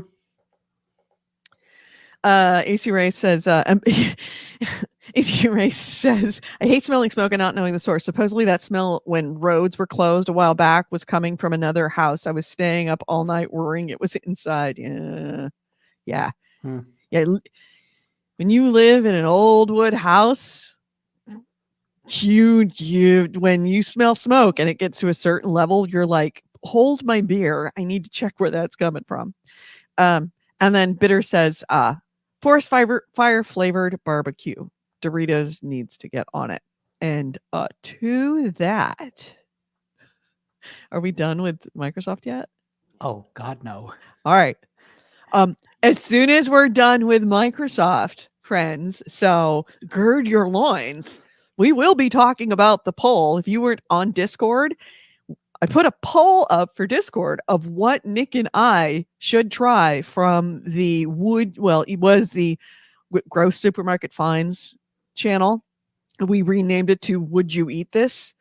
And Nick and I I put up 3 and there was a poll.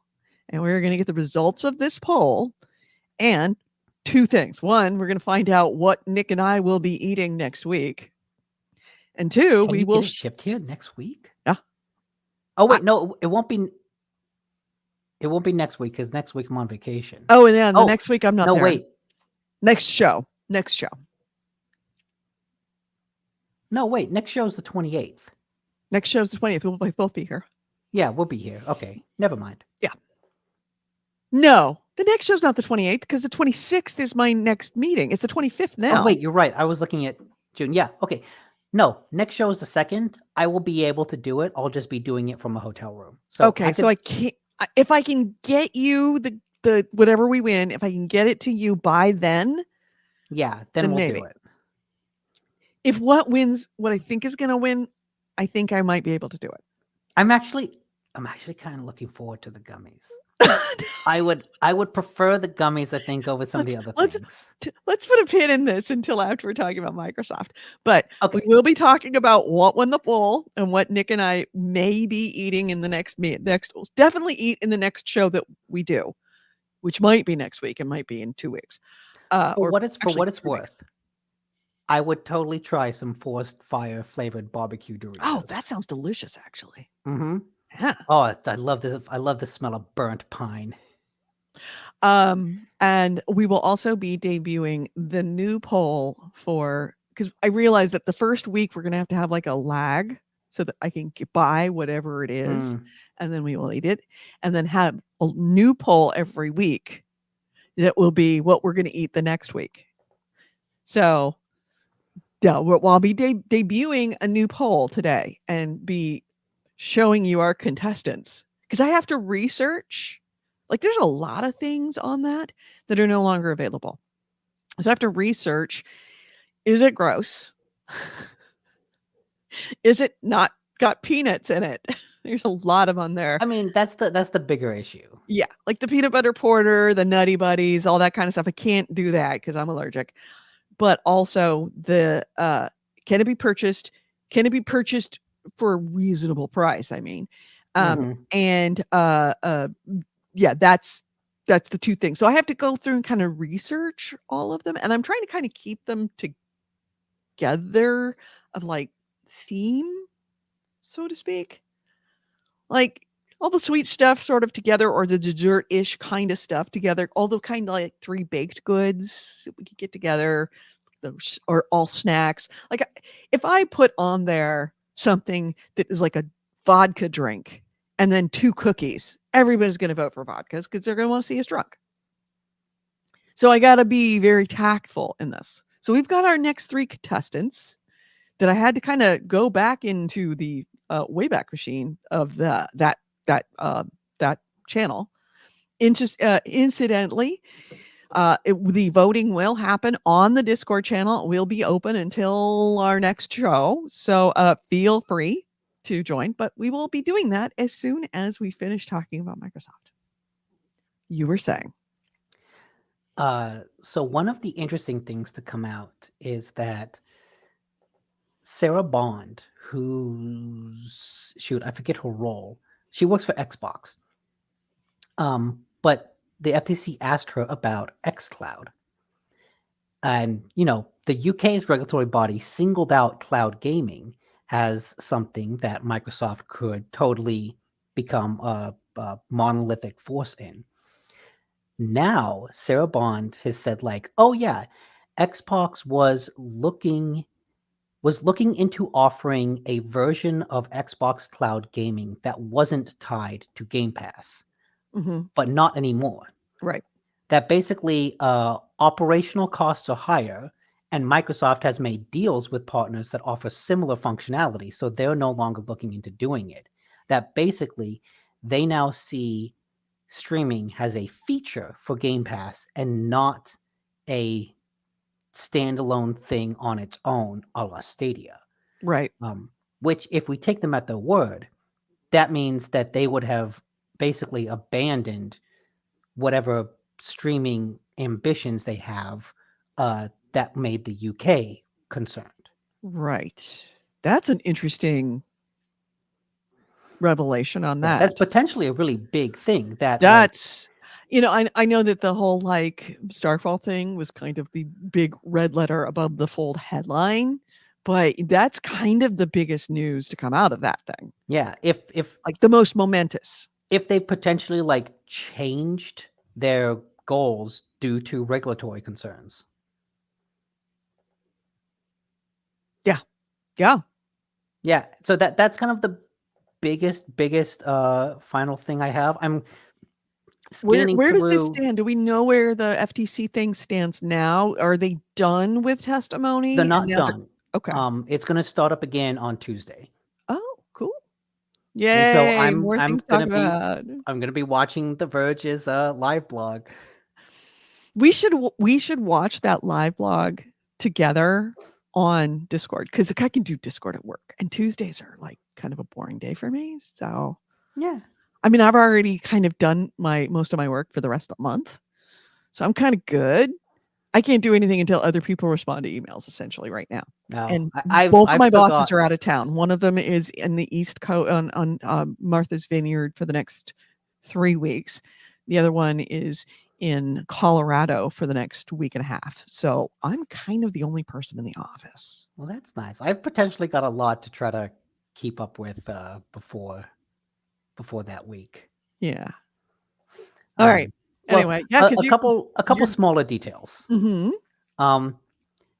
Sony has said that it actually held back PS5 dev kits for Microsoft for Minecraft. Because I guess if you are on the PSN store and you look for Minecraft, you'll find the PS4 version for sale, but there is no PS5 version of Minecraft. And part of the reason for that is that Sony didn't send the developers PS5 dev kits because the developers were owned by Microsoft. And they didn't want to give Microsoft like a look at what their hardware was going to be, which makes sense. Oh, yeah, And so exactly. they basically said, hey, we would do the same thing for Call of Duty if they get bought, and that will lead to certain features not being in Call of Duty. That is an argument. That is absolutely an argument. But the thing is, it goes the other direction. It does. Yes. Is it no way Microsoft is going to send anything to any company that Sony's involved with. And I don't think, because there is a game that Sony owns, MLB The Show. Mm-hmm. Sony owns the developer and they put out games on Xbox. There was no mention of that. I don't think the FCC like talked about that. I don't think Xbox talked about that. The commenters on The Verge like mentioned, hey, this does go the other direction. Right. I wonder why they're not bringing that up. There's got to be a good reason why they're not bringing that up. Yeah. Yeah. There's reasons that neither one of them are bringing it up. Well, obviously Sony isn't bringing it up for an obvious reason, but there's a reason why Xbox isn't bringing it up. What's interesting is right now we've been focused on Xbox. A lot of people from Bethesda took the stand. A lot of people from And rightfully so. Microsoft took the stand. I Mhm. know Jim Ryan is set to testify, and I think he's going Tuesday. So that will be Sony's time in the spotlight. Ah. So that's when we might get a lot of these harder hitting questions about Sony and Oh, its Microsoft is gonna rake him over the fucking coals. This is gonna be golden. This is gonna be gorgeous. Because so uh, the where I kind of get the sense of where this is happening is Sony doesn't really have a lot of. Sony played its card, its big cards early, and doesn't have a lot left in its deck. Mhm. Microsoft has a lot left in its deck. A lot of dirty little secrets, like dropping an internal email that says from Jim Ryan that says, "Oh, we're not worried about exclusivity," which makes Sony look fucking disingenuous because that's the first thing that they opened with. Even if it got thrown out in the UK, that's the first thing they open with. Is if you could blow that out of the water, then you are are impugning the reliability of anything that Sony says, because they're obviously going to bend the truth. Yeah. But yes, I get the feeling Microsoft has a lot of like really trump cards Mm. that Especially since, like, I've said in the beginning, I'm against this not because I think it would hurt Sony. I think it would ultimately hurt consumers, Microsoft. yeah, will hurt I think everybody. yes, and I think it would ultimately lead to Game Pass being less of a good investment because I think they would just focus on AAA games to the detriment of a nice, cool, varied library of things. I still don't know how good Microsoft is at actually being product managers. Um, like, So far, not that great. yeah, so far not that great. Have not have And not proved themselves unfortunately, any good at it at all. In fact, actually terrible at it. yeah, and unfortunately, that's not something that you can learn in a court hearing. That's something that you have to see play out over the next 5 years. Right, but also it's something that Microsoft can get better at because they have had They used 2 to be good at it. 1 or 2, because Anthem? No, that was EA. Okay.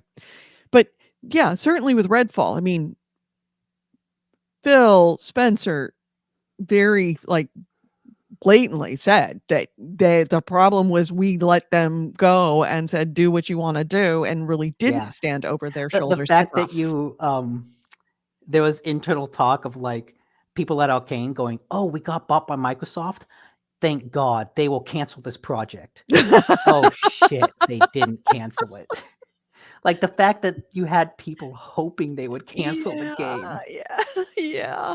Um, but yeah, that's none of that is stuff that can get resolved in a court battle, like whether or not they're good stewards, whether or not this would help them at all, or whether or not it would like ruin Game Pass, Right. or like what is the guy then after Phil Spencer going to be, right? The Yeah, next that's what John it comes down Mattrick. to. That was always my argument with Google, because they were saying, Sergey and Larry were like, "Oh, they're really good guys. They go to Burning Man. They're awesome. They would never screw you over with collecting all your information." I'm like, "Yeah, until they are no longer running the company, and Mhm. then it all changes." And then it's like, oh yeah, we're absolutely going to sell your information. Right. So okay, scrolling through the Verge article, there was a couple more fun tidbits. Mhm. Um, so at first, Microsoft was. This is kind of more about streaming. Right. Microsoft was looking to get into game streaming, similar to like having Minecraft on mobile devices. And Spencer said, like, "Hey, we had 20 years of Xbox games built on all consoles. If we could give that to phone players, that's like a really great built-in. We have a built-in library." Turns out that didn't work. Latency was an issue.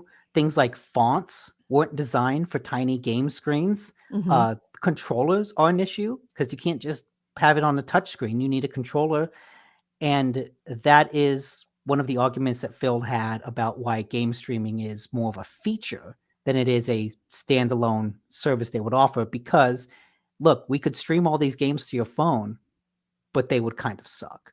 Mhm. So we've stopped trying to stream them to your phone because we know it just doesn't work out. But what that also means is that when they realized that, they realized, oh shit, we have no entrance into mobile. And that's one of the reasons I think about a year ago or something, we had talked, someone had written an article that this whole acquisition was less about Call of Duty and more about King and Candy Crush. And Phil Spencer has said they looked into buying Zynga, that they had actually talked with Zynga a lot about purchasing before ultimately Take-Two won that bid and bought them. And so he basically agrees that what we're doing with this acquisition, with this Microsoft acquisition, Activision acquisition, it's a lot about getting King and giving us like this foothold into mobile where we don't have any business. Right. Yeah. That is an incredibly valid argument, and there's no lie in that. Yeah, and that absolutely makes sense. Yeah. All right. So, anything else before we launch the poll? We No, close the poll. The polling is still available on the Discord. If you have not voted, I will pull up the Discord. Here's the Discord. Feel free to go in and get your last minute votes. There was kind of a fun back and forth where, the FTC guy got Phil to say, like, I swear that we won't make Call of Duty exclusive. Mhm. Right? He got him to say that on the stand, which Right. feels like a big deal. He also kept trying to get him to do that for Diablo, right? Of basically saying, oh yeah, will you promise not to make Diablo exclusive? And like the fact that he kept focusing on these games, eventually the judge is like, dude, just fuck off. Like, move on. Move on. Like, this doesn't matter.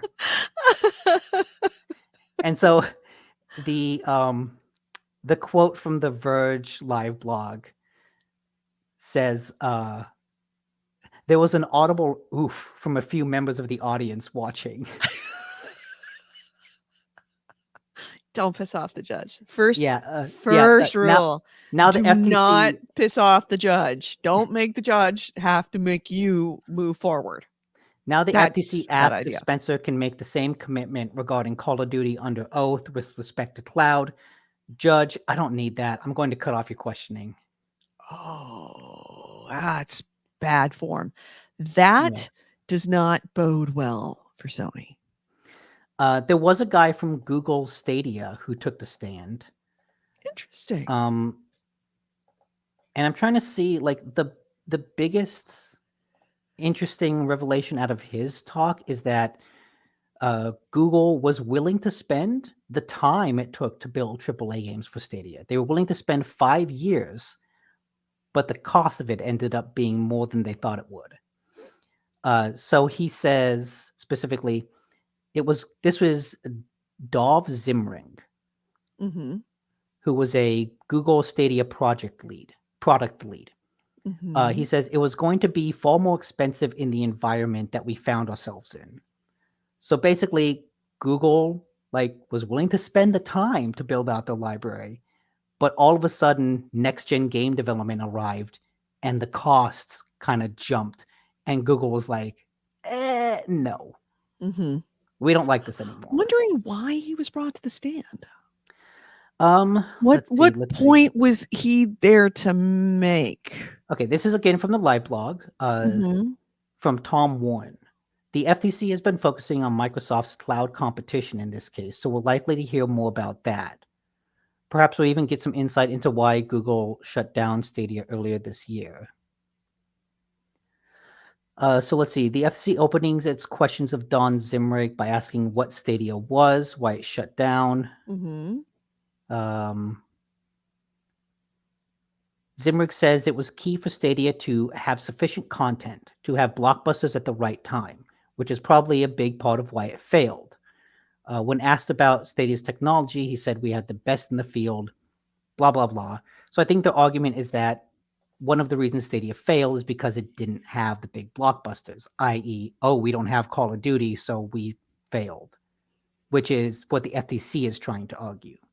Got it. Okay, so um he was called to make a point for the FTC, not for Microsoft. Yes. Again, he says he was talking about some insight into Stadia development.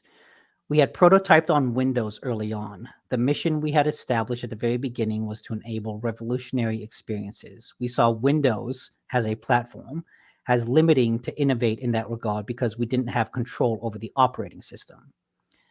Google did hint at Windows games running on Stadia, but that's very different to actually running Stadia games on a Windows server. So why didn't Google go with Windows for Stadia? Windows would have doubled our total cost of operating on hardware that was equivalent to the 8th generation consoles like PlayStation 4.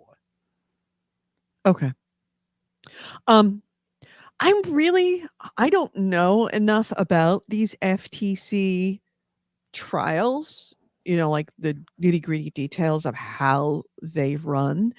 And I'm assuming that it's a bit like a regular jury trial, or not jury trial, but like a regular court trial, in that you have one side that is presenting their argument, and then the other side gets to cross-examine, and then the other side presents their argument, and the Yes, I do cross. believe that's the case because over this live blog, they mentioned briefly that Phil Spencer is now being questioned by Microsoft lawyers. Like Right, previously, it's right. FTC lawyers now. So yeah, you're right. So I'm wondering if on Tuesday that this starts Microsoft's testimony. I shouldn't say testimony, but Microsoft, their side.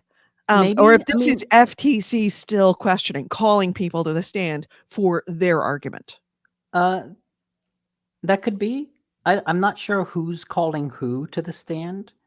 Yeah, I will look into that. I imagine Phil Spencer would have taken the stand regardless. No, they definitely called Phil Spencer to the stand. Yeah. And then Microsoft was able to cross-examine him, even though he was a Microsoft employee.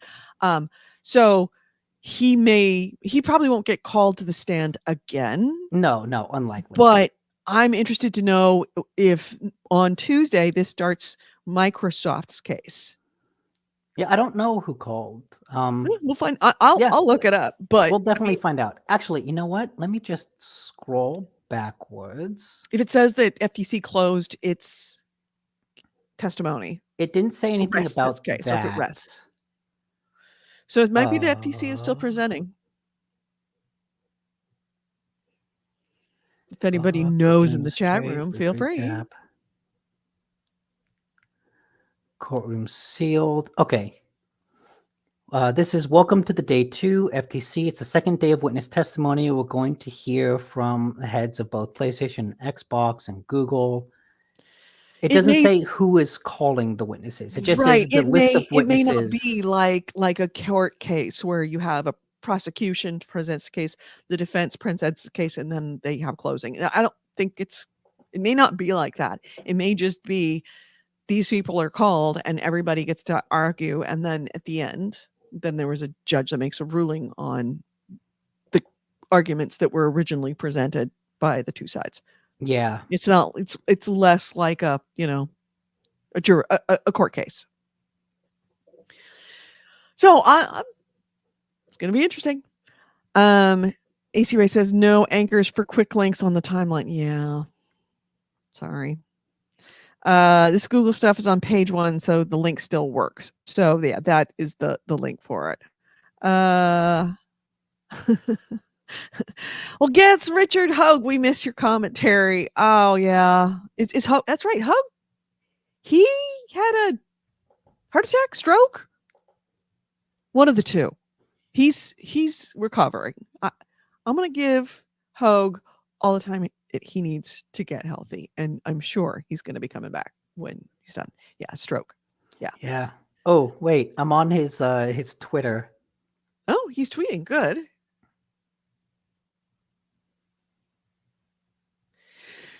So, anything else that we were going to bring up, you think, from this?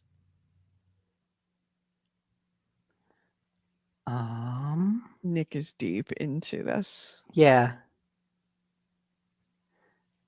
Okay. Huh? These are some of his tweets. Okay. Gotta say, it feels like the FTC is deep in the weeds today. They're having trouble convincing that Xbox even would make ABK games exclusive, and that's only half the argument they need to make. Good luck to them in establishing that exclusivity will have even a small effect on overall competition. That's why they're fighting so hard against Nintendo being included in consideration. Mm-hmm. Honestly, I thought the FTC would be more prepared than this. That's what These I've heard from a lot weaknesses of were people. apparent for months, and they don't appear to have any strategies regarding them at all. I've told the story about how how the rank public ignorance on display during the Senate Night Trap MK hearings led me to law school. Okay, I've told the story about how the rank public ignorance on display back when the Senate Night Trap versus Mortal Kombat hearings resulted in Hogue going to law school. I can't help but feel that the FTC versus Microsoft would have that same effect for some. Mm-hmm. Honestly, I would have dropped the console completely if I were the FTC. They seem spread too thin with the number of arguments, many made poorly as a result. The thing is, I don't think their case is weak, but I think it can be argued better than they're doing. This is a bad showing. So it looks like, Yeah, kind of a lot about what we said is that yeah, they're focusing so exclusive. They're focusing on this issue of exclusivity when there are a lot bigger, more complicated issues at play that would make better arguments. they made the same mistake that Sony made in front of just about everybody else. Yeah. And only the UK could see through it. Anyway, all right. So, anything else? By the way, really nice to hear that Richard Hogue is doing well enough to be tweeting. And I look Yeah. forward to his return to YouTube. Um, so yeah, anything else before we do the poll thing? No. I think people are really that's all. interested in the poll. Like they really want to know what we're going to be eating. All right. So let me stop my screen and I need to pull up. I'm pulling up the Discord right now. Window. Here we go. We are in the would you eat this poll. All right. So we're gonna see when I hit this button and I hit enter, we're gonna find out what is the winner. So I'm gonna give you a couple of more minutes if you have not gone to the Discord channel to make your vote of what we're going to be eating. And for right now, I'm not gonna lie, it's looking like let's bring up our contenders. Contender number 1 is the Jones Sugar Cookie Soda. Let me pull it up here. Oh, no, I can't do it that way. I've got shit. Is it not pulling it up? Why would it open that way? Stupid. Hold on. Stupid. You're just stupid. Yeah, you can only pull it up on the net. So, first up this is going to be an awkward way to do it, but it's the only way I can. First one's going to be the Jones Sugar Cookie Soda, which was a Christmas exclusive. I can still get it. It takes a little while to get, but that sounds utterly disgusting. Yeah. It just sounds like it's going to be way too sweet and really awkward. And the Really painful thing awkward. is like a bad soda is hard to drink. A bad soda is really Like hard to drink. there's a lot of a soda. Mm-hmm. It's like you take one bite or it's just stick it in your mouth, chew it, and make it go away. You've got it. Here's the thing about the soda, though, that piqued my interest, other than the fact that it sounds disgusting, is I bet you could put vodka in that and it would taste amazing. Seriously, I think that would be an amazing cocktail mixer. Can't you just get the one next to it, the orange and cream soda? Oh, because that sounds too good. Yeah, That's right. obviously a dreamsicle? Oh god, I would put vanilla ice cream in that. Look, it's the same price. I know. Well, they're not that price now, but we Mm, could get them. There's a bunch of people that are selling them. It's like rare. It's like, yeah, oh no, it's God. not that rare. We're totally drinking it. It's not a collector's item, dude. The next option will be contestant number 2 is I have to pull up the I've got so many damn screens up here and I've got to shuffle things around in order to put links in there. Okay, next one is going to be a terrible picture, but hot mustard Doritos, which actually sounds amazing to me. So I they love sound hot mustard. good. I like mustard. If it's My like one Chinese hot concern, mustard, my oh, one concern is how hot do they mean hot mustard? Because those they're not Doritos, the Cheetos, the flaming hot Cheetos, those things come from Satan. Like Satan has cut off his finger and toes and turned them into snacks. Those yeah, are the most horribly they're not flavorful spicy. they're They're just just uncomfortable. hot spicy and I hate them. I hope all flaming hot Cheetos just burn out. Just just automatically spontaneously combust and are erased from this earth. They're disgusting. So I I'm afraid that hot mustard may be closer to like flaming hot than it is just spicy barbecue hot. See, here's why I like hot mustard and I'm not a fan of like I'm not like chili spice to me is a different thing than mustard spice. Hot mustard spice is more of like a horseradish spice, like wasabi. It's like a Okay, that's different still a bad kind spice. of spice. It's just it Wasabi hits different. sucks. Oh, I love wasabi. Oh, I hate it. Oh, Granted, I I've only love wasabi. watching enough cooking shows, I know that like real wasabi is It's not what we get in America. no, it's So horseradish, green I've horseradish. I've never had real wasabi. I've just had the crappy American wasabi. Yeah. But even so, my best friend and I, when we had a job together, we ended up working. I got her a job where I was working, and we worked together. And there was a cafe at the bottom in the lobby, and we would go to lunch together on Thursdays because they served sushi, and we would get double wasabi, and then we would eat the wasabi so much of it on one piece and it was like a thing where it's like we were eating enough wasabi on each piece that our brain would derail like that moment of like oh, I love that derailing feel and also wasabi heat like chili heat you can't drink water that away you No. have to do milk it's like it and it sticks it stays it wasabi you can drink a glass of water and it goes away. It's not oil based, it's herbal Okay. based, which is why I don't mind the idea of hot mustard because I if it truly is hot mustard and that's what's making it happen, then it's not the kind of hot that you can't get away from. So, Okay. contestant number 3 Also, is I will say one of the reasons I'm also against this is mhm, because I would probably just try this on my own. I think I would. I this is would. potentially too good of a thing to try. Yeah, potentially. The next option rides that razor thin line between disgusting and curiosity. Yeah.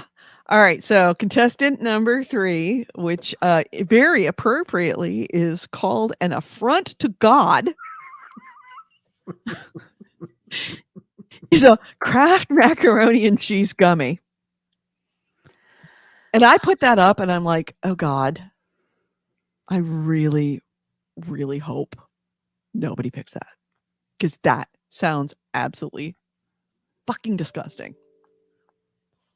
I mean, I know it's not going to kill me, but it just sounds so wrong. Now you are your interest is piqued by this. Well, like I said in Discord, I like macaroni and cheese. I like gummies.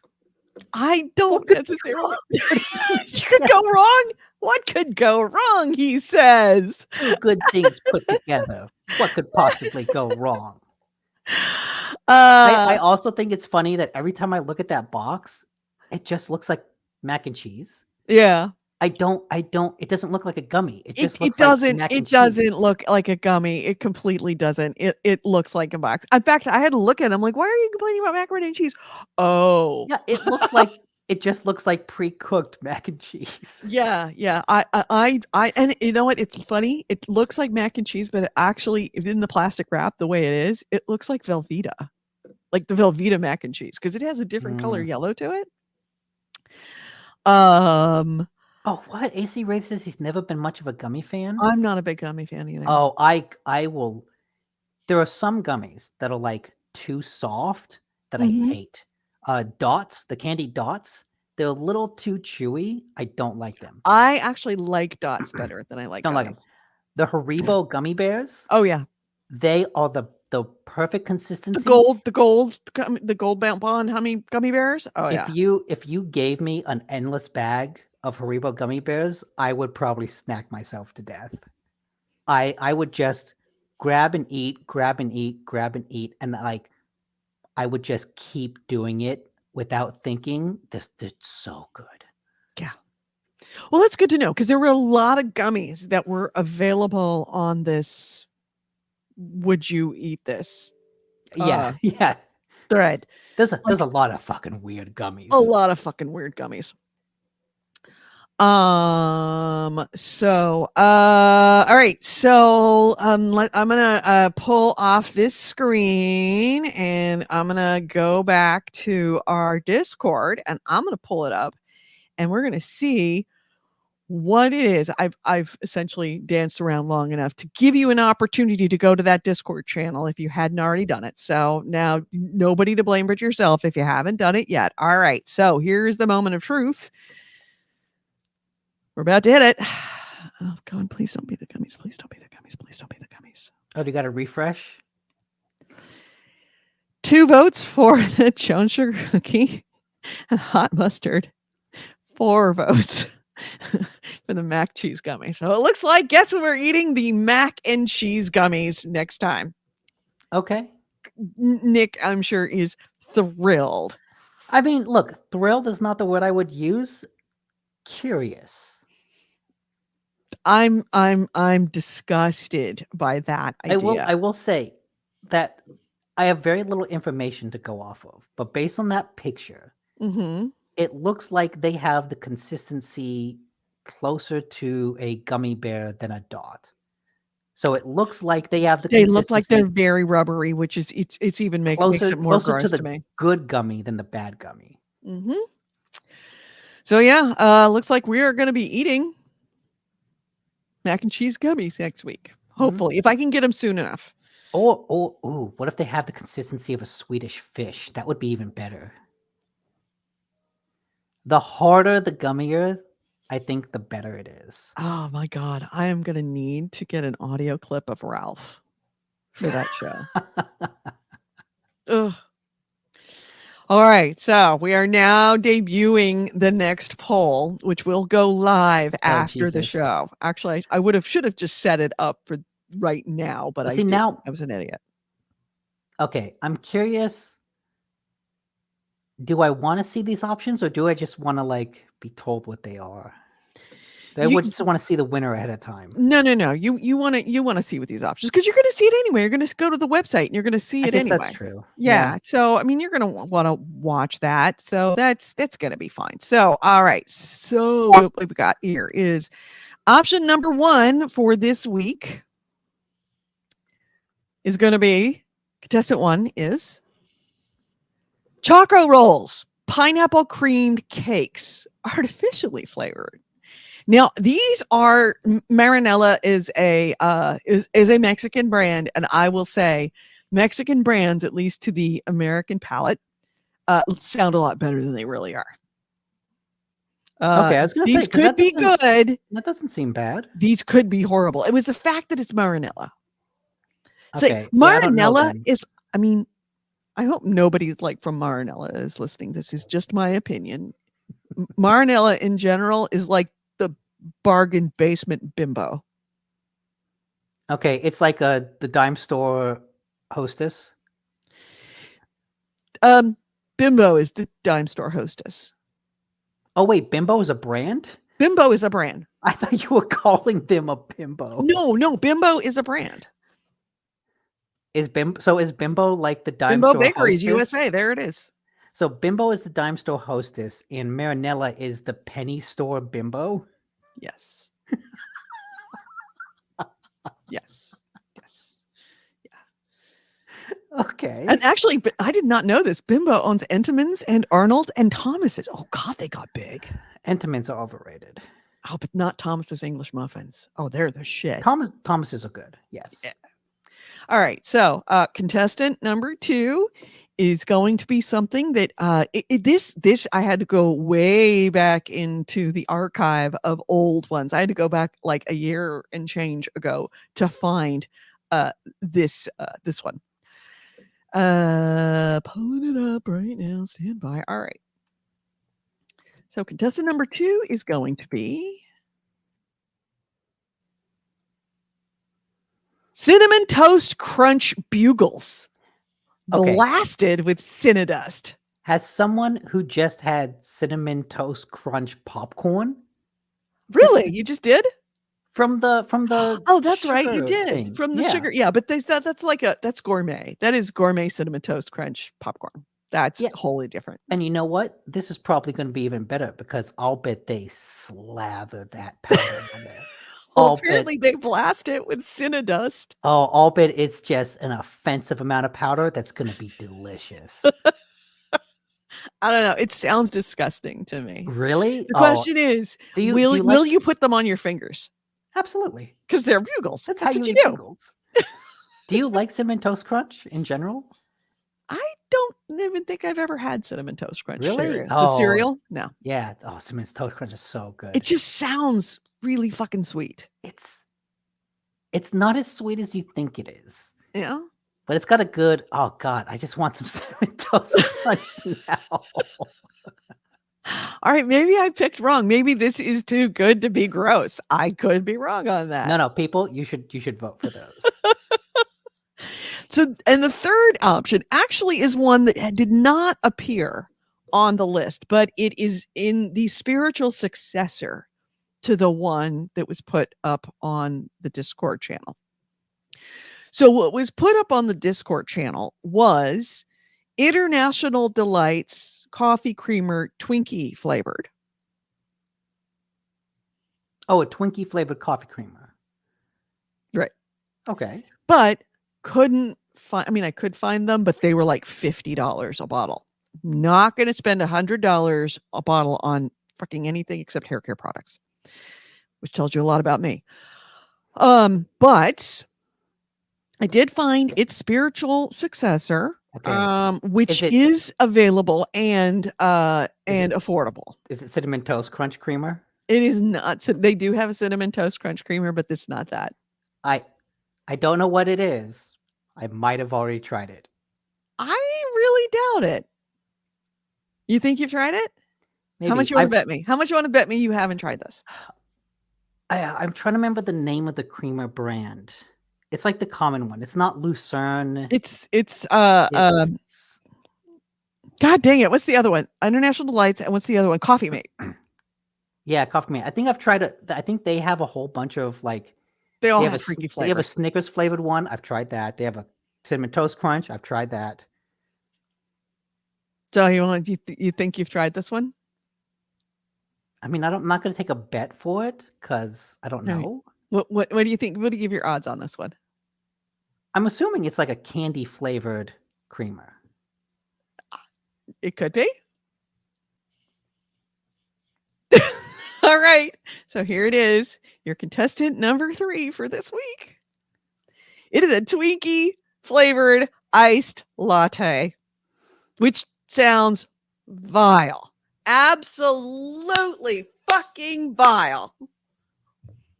Hard no. Hard no on that. I would totally drink that. You treat your body like a fucking garbage disposal. Oh my God. Do you not like your taste buds? What? How were you abused? Tell me where the bad man touched you in the mouth, because Look, apparently you don't like the taste of like you yeah, I I'm question your I'm judgment, gonna say sir. my same logic. Twinkies are good. Lattes are good. Yeah, but Why Twinkies not a lot. just put 'em No, together? no, no, no, no. High adventure that's beyond compare. Yeah, this is adventure tourism. Nah, see, Twinkie latte doesn't sound that bad. And a Blood Reaper does say, I'm not sure if this one is mine. Yeah, no, this one was definitely not yours. Now, Ezio Helsing, who in the Discord is Blood Reaper, he works at a supermarket. So he is the predominant one providing these gross finds that are actually available in the stores. There's been a couple of people that have been putting stuff in the store that are making stuff available, especially over like holidays, especially peep season. Holy shit, so many peeps. But of course, they're not available now. So we're going to have to wait until those are available. So if you find a disgusting supermarket find for the future, our Discord channel, feel free to join our Discord and pop a picture into it, because I'm going by pictures. Don't show me, don't explain, just show me the picture so I can have a visceral reaction that you had when you saw it in the store. And you very well may be watching us actually taste test this. So AC Wraith says pineapple chocolate is a combo I have not tried. Granted, I like bargain basement Swiss Miss rolls anyway. Oh, you mean Ooh, okay, Little Debbie no. Swiss rolls are fucking amazing. They are better than Ho-Ho's. Okay, I will die on that hill. I don't know why, but my Discord on PC isn't opening when I click it. Mm-hmm. You can always log into it through web. Just go to discord.com. Oh, I know that. Well, I'm looking through the app. Mm-hmm. Through the past sorry, something in my eye. Through the past things that Ezio Helsing has put up there. He put up some another set of chips, Lay's chips. There's a BLT sandwich that looks good and I would try. Yeah. A Cuban That's why sandwich I didn't pick it. that looks good and I would try. Well, here's the other thing. Look at those pictures. If But- any of them say limited but- edition, I'm not going to put them up there because chances are it's going to be too expensive.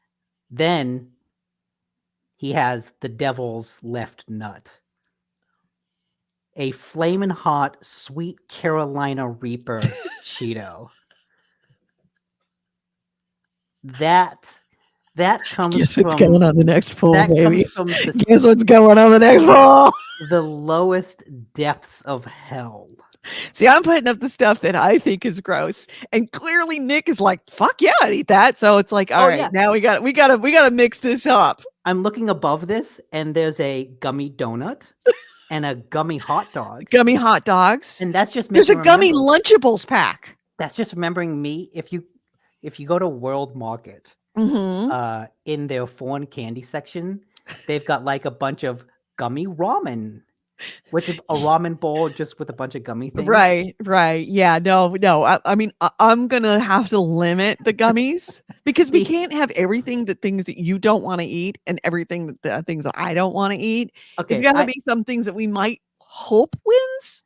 the Jesus Lives cross pop and bookmark. Yeah. Well, all right. That number one, that's just chocolate. Nothing interesting about that. Number one. Number two, that is clearly an Easter thing that I will not be able to get. Mm-hmm. What's this Pringles? A Dobata Pringles? What is it? Oh, habanero Pringles? Ooh. Oh, yeah. That would murder Vanilla you. iced orange sickle loaf cake. I know.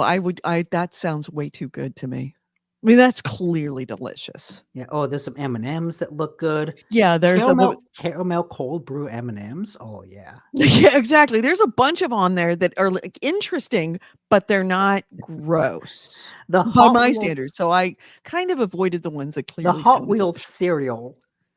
just looks funny. I looked for the Hot Wheels cereal. I looked for what was the other one? Wendy's Frosty cereal. I looked for the lemon glazed Cheerios. Couldn't get those. They were all limited availabilities. Chaos says, I would go to town on the devil's left nut. Oh God, you like Really? You like hot those stuff like flaming that? hot? Oh my God. No. Oh my God. I almost want to invite you back so that you could be like the other one. Because I'm not a big fan of chili hot stuff. I like the horseradish mustard type hot. I'm not a big fan of chili hot. Ooh. Oh, he I loves those enough to try out. Yeah. Ezra Helsing posted a Peeps flavored Pepsi. Yeah, also one that's I couldn't get. I looked for that. There was That one might not be a good. set of 3 Peeps flavored Pepsis that were all different types of Peeps. Also couldn't get those. There's a bunch of stuff on there that I couldn't get because they're seasonal or limited edition or peanut butter and jelly sandwich cookie doesn't sound that good. off the list. Ooh, Wendy's Frosty cereal? That's what I'm saying. I can't get it. I tried to get it. It's $50 a bottle, a box. Oh, there's a limited edition Oreo. Yes. That looks like it's not double stuffed. Yes. It's like quadruple stuffed. Yes. Also, that's terrible. Yeah. So if you find something in the store that, and it wherever you are, even if you're in a foreign country, it may be that I can get it. It might take a little while to get it, but I can get it. Then and who knows, they might actually be here in the United States. A lot of the European distributors will do stuff in the United States. Christian Cass says, I didn't try it because Peeps are an affront to everything good in the world and will go down as one of the humanity's failings. No. Necco wafers will do that. Necco wafers are fine. I'm so glad you said that, because one of the many things that I miss, Kevin loved Necco wafers, and we would have arguments, like arguments, full-blown fights over Necco wafers. AC Ray says, you're not making quadruple stuffed Oreos out of double stuffed ones. You're not. If you're not making quadruple stuffed Oreos out of double stuffed ones, you're not eating them correctly. It never occurred to me, but now it has. Thank you. The thing is, I AC races with him on Peeps. You're wrong. I like Peeps. I don't like the frost. It's not that I don't like the frosting to an Oreo. I think the ratio is just good enough for a plain Oreo. When you double stuff it, it's too much frosting. It's not good. You mean the filling, the cream? No, because you don't eat the cream with the cookie. Yes, you do. No. If you eat it separately, that's even worse. If you take a regular Oreo and you undo it and you eat just the cream, that little bit of cream is just enough to be good. If you double stuff it, that's too much cream. Too much cream. I am waiting for the visceral reaction to what Nick just said in the chat room, because AC Ray says, give me a can of frosting and a spoon. Yep. No. Oh, yeah.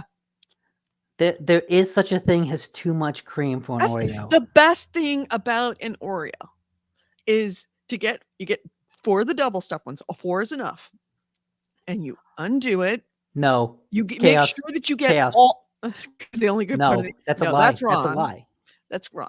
It's the best part of an Oreo, but it's not the only good part. It's not the best part. You open up the Oreo, and if you're really good at it, you can get all of the cream only on one side. It doesn't break on half, so it's a little on one side. So then you take that the uncreamed side and you put it away for later. And then you just watch TV and just until you get to the end. And you have to stop eating cookies when your tongue goes numb because you've been licking Oreos so long that you've actually damaged your No. taste buds. Okay. Oh God, those are the front. That is No. against the Geneva Convention. These are delicious. I Those love are these. fucking feral. Oh, Oh my God. these are great. Yeah. Easy Ray says, I really shouldn't be talking. I love vanilla Oreos better than what? I don't think I've actually had a vanilla Oreo. But he says mostly because the sugar is basically crack to me. Yeah, that could be it Okay, too. you know what? There's got to be an Oreo flavor out there that's not good because Oreo has a crap ton of different flavors. It happened probably like 10 years ago. Instead of just having normal flavors of everything, everything has like a bajillion different flavors now. Greg Miller of Kind of Funny's Oreo oration. We will have to watch that together. Huh. But Nick and I aren't going to do it now because if we do, then then we're just stealing other people's content, which we don't want to do. But so the poll will be up in a few minutes as Nick starts talking about his next item, and you can go to the Discord, and again, please feel free to put up anything that you find in the store. Take a picture, put it in that Discord. If it if it reaches that certain threshold of like not peanut butter and somewhere between maybe good, maybe gross, or actually if it's definitely gross, we probably won't do it. But maybe good, maybe gross. That's the sweet spot that we're going to do. I was hoping that we would have 3 alcoholic beverages this week. But there's only 2 alcoholic beverages that I can see other than the Hallmark box wine, and I'm not buying me a box of wine. That's this. A, I don't want to have that much wine, and B, I don't think that Rachel would appreciate a box of Hallmark wine that you try one glass of and then try to figure out what you're going to do the rest. I mean, just dump it down the sink. You could cook with it, I guess. That's true. Yeah, but yeah, you don't want to have a big old box of wine sitting around. Oh, wait. So Ezreal other than says the go Hallmark, to December 24th. yeah. Oh, let me. But there was the Hallmark box wine. The other one was there was a seltzer that I can't remember what it was. It was recently put up, and then the third one was a peanut butter stout, and I couldn't do it because that's the peanut butter. I can't do a peanut butter stout, unfortunately.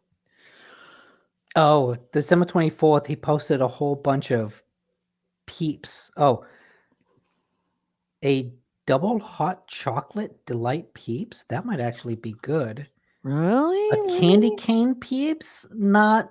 Oh, Okay, oh, that's not good. You know what? If you want to nope, find something disgusting for me, I found something already. I'm not the biggest fan of mint or peppermint. Oh, I love mint. Oh, it's my favorite. Oh, wait, is this a ghost pepper hard candy?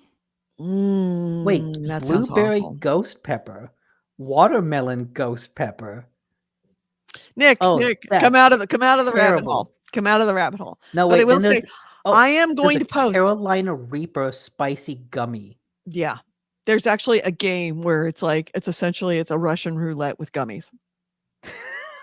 Oh, okay. If you want to get the jelly bellies, the Harry Potter jelly bellies. Yeah, there's a couple of them in there. No, I've done the Harry Potter jelly bellies. I can't do this again. I cannot eat another booger. Oh, I cannot eat another booger. Oh God. But that's at least a fun game of. Is this one gonna be? Oh, this one's good. because A, everybody's done it already. B, I one booger in a lifetime is enough. But there are a couple ones that I am going to put up that I think will weird you the fuck out, and everybody's gonna vote for them. I'm not gonna tell you what it is, but everybody's gonna vote for it. So, yeah. Anyway, moving right along. Enough with the gross supermarket finds. Gummy macaroni and cheese gummies. It is. I will be ordering them tonight as soon as I get off the show. Oh, okay. Oh, he put it on Discord. And you said I'd like to share my amazing new Twitter profile pic. You knew. Okay, let me. Where is it in Discord? Because Nick is just looking on his phone, and that's It's boring. under general. That's Under That's general. pretty good. All right. It's also his new Discord picture. Oh yeah. All right. Enough. It's just a Twitter pic. It's not actually gross super. Oh yeah, it's right there. It's There on it is. his Oh yeah, his there it Twitter is. picture. Yeah. The big cat playing a Very game. nice. Very nice. It's a So, good picture. next item. Okay, next item. I've got like a couple fun ones. Oh yeah. E3 has apparently been canceled again. Really, I saw that they said they weren't canceling 2024 and 25. The ESA says that they're not, but the oh, what is it? Los Angeles Convention Center? Yeah, the Los Angeles Convention Center put out like a schedule about like its future shows, and it didn't include E3 for 2023 and 2024. Yeah. The ESA has since come out and been like, no, that's not true. Like, we just haven't planned it yet. I'm wondering if the ESA is gearing up for trying to do that thing that they tried to do before in Santa Monica, is get and honestly, it's not a stupid idea. Get it out of the Los Angeles Convention Center. It needs to go somewhere else. Maybe not even Los Angeles. It needs to go somewhere else. When they started it in Los Angeles was the heart of gaming. Los Angeles, California, and Japan and all that. Now there's gaming companies all over the United States. There's no reason why they can't have it East Coast, Texas. The ESA has just said that no final decisions have been made. They could put it in fucking Vegas. They could put it in Vegas. It's where it started. Started in Vegas. Why wouldn't they do it in Vegas? There's certainly enough of convention centers that are the correct size. It doesn't have to be gigantic. It really doesn't. They need to just scale down and get realistic about what's going on. Yeah. So maybe they're working something else out. Maybe they're thinking of moving it or putting it in a smaller convention center in, like Santa Monica or even San Diego or even San Francisco at the Moscone Center. That's entirely possible because Moscone Center, is not one big place. It's like multiple buildings. So you can just get one building. It kind of makes it Moscone Center nice. All right. So my next item is Titanfall. So there was recently an interview that was done in a place that I'm not familiar with, an outlet I'm not familiar with, that's called where is it? The Burnett Network. And it was an interview with Mohamed Alavi, who was the former developer from Respawn Entertainment that was working on Titanfall 2, and was working on Titanfall 3. Now, it was announced, we knew that Titanfall 3 earlier this year was canceled, much to the dismay of a lot of people, because a lot of people really liked Titanfall. And even though Titanfall had its issues with its multiplayer, I think a lot of people said it was just way too, and it was way too much. It was trying to do too much, and it was overwhelming. Wait, it wasn't a Titanfall 2? bad game. Titanfall 2. No, Titanfall 2 is a masterpiece, and everyone who doesn't like it is an idiot. But one of the reasons why the multiplayer didn't stick with people, where it became long-term gaming, like people would play it and everybody liked the multiplayer, but then they wouldn't come back to it after a little while because it was so overwhelming. That was the argument. That's all I'm saying. I'm that's sure what people the multiplayer said. game was great. No, the reason why Titanfall 2 failed was entirely on EA, because they put it out right in between Battlefield and Call of Duty. And it never had a chance to take off. They took Titanfall out back and were like, hey, you're gonna run a race, and you know what we're gonna do? Just hammer to the knee, and then they're like, now go run. And if you don't succeed, we're gonna shoot you in the head. And that's exactly what they did. That's exactly what they did. They kneecapped it. Well, sort of. Actually, Muhammad Alavi Nah, did this Titanfall 2. very, very detailed interview about Titanfall 3 and its development. And some of it was also involved Titanfall 2.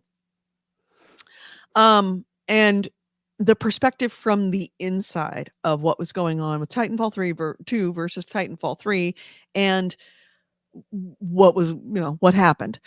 And the revelation comes is that apparently Titanfall 3, they had been in development with that for 10 months before it was canceled. So here's the quote that's getting a lot of people. People love, and this is from Muhammad Alavi, people love Titanfall 2 multiplayer, but people who love Titanfall 2 multiplayer is a very small number of people. And most people play Titanfall 2 multiplayer and think that it's really good, but that it's just too much. It's cranked up to 11 and they burn out a bit fast. And they're like, this was a great multiplayer, but it's not something I can continually play for like a year, 2 years, right? So we were like trying to fix that. We're trying to fix that from Titanfall 1 to 2, trying to fix it from Titanfall 2 to Titanfall 3. The multiplayer team was like just dying. And then PUBG came out. And I don't know if you remember, but Alex Roycewitz, I don't know if you remember Alex Roycewitz, but Alex Roycewitz started to play PUBG, and then Jeff started to play PUBG, and they made a battle royale map with, Titan 3 classes. That game eventually became Apex Legends.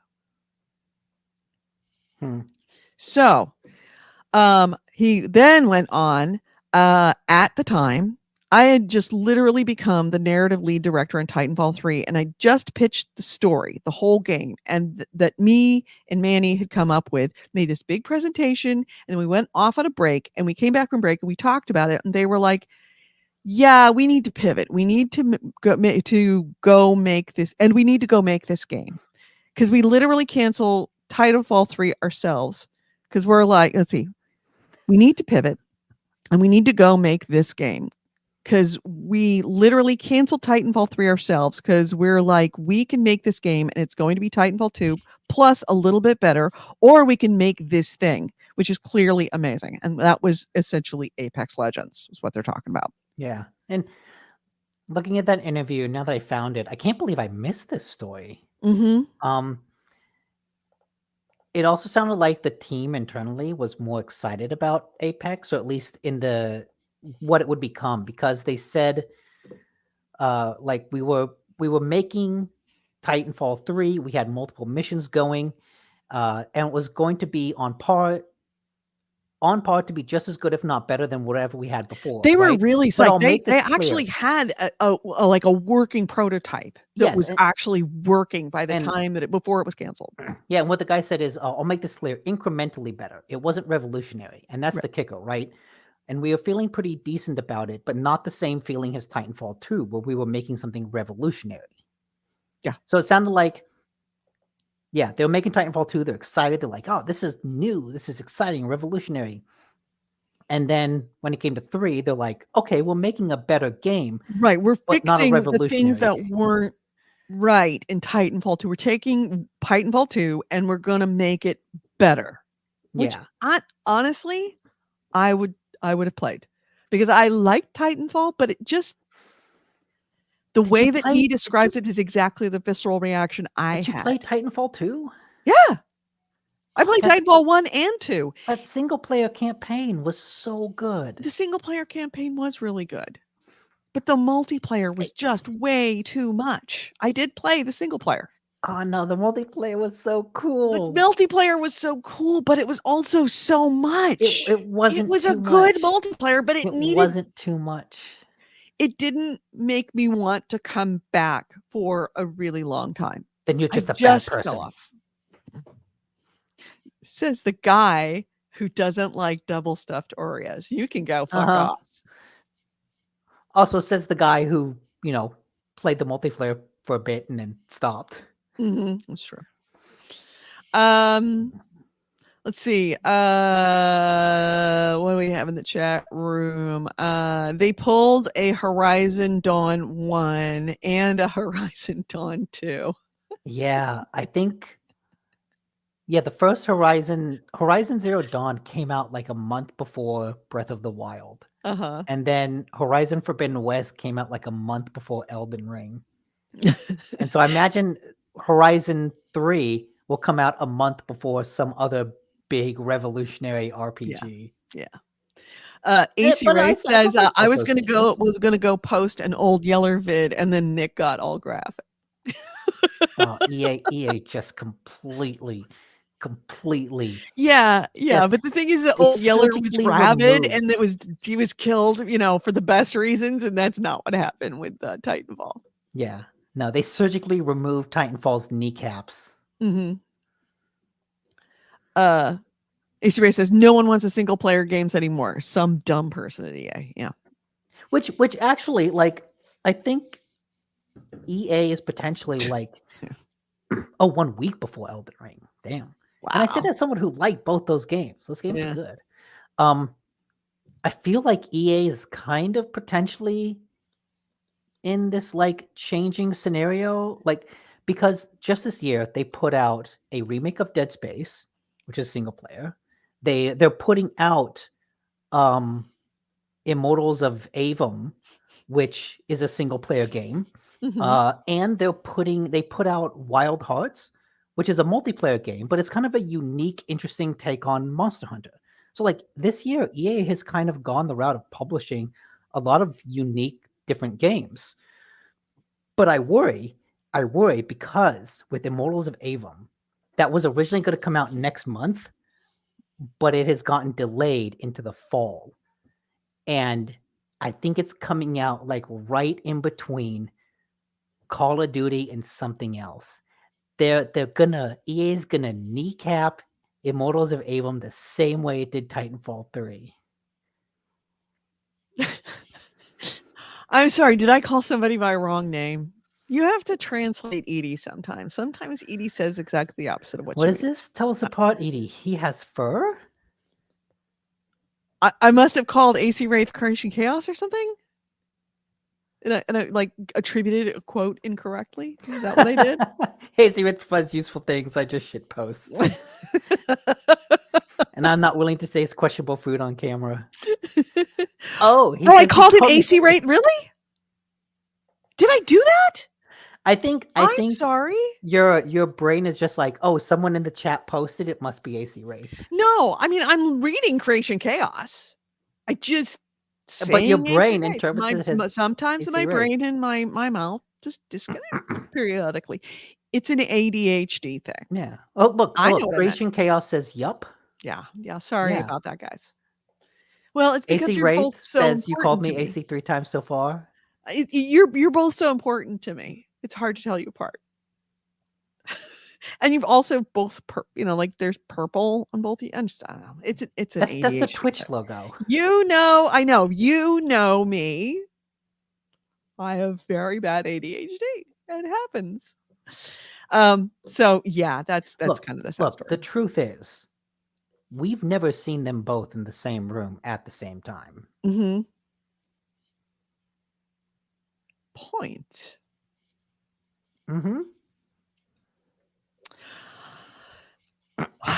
We really should. You know what we need to make? We need to make some merch. We need to make a GameHounds hat that is constructed out of tinfoil.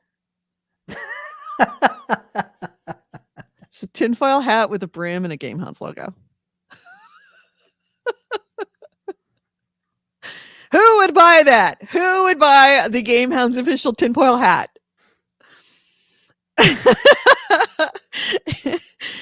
New news in Discord, by the way. Blood Reaper says, and don't drag me into this. Oh, jeez. So okay, so I've got a couple. Yes, because that's my last item. I mean, there's another huge item that I thought maybe did you bring it up? Did you have it? Yeah, another. It's a huge one. Huge. It has to do with the Fable trailer, the Fable, Fable 3 announcement trailer. And I can't do it justice. There's another YouTube commentary commentator, and she's amazing. I think it's a she.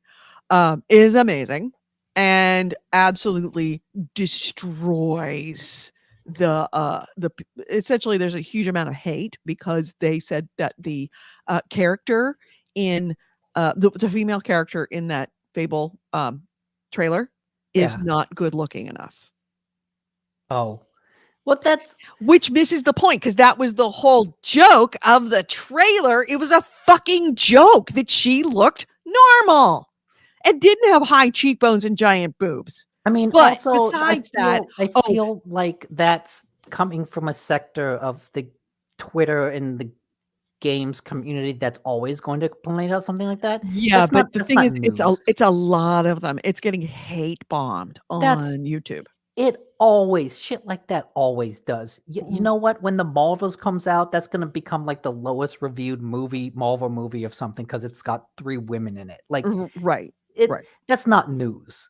right. It's That's not not really news, news. but it's sort It's of an unfortunate, it's bullshit, but like that's not something has rational adults. yeah. When we see something like that, that's not news worth reporting on. At least Yeah, at least I don't think that's news worth it's reporting enough on. because it's getting so mass downloaded. I think that's Again, why.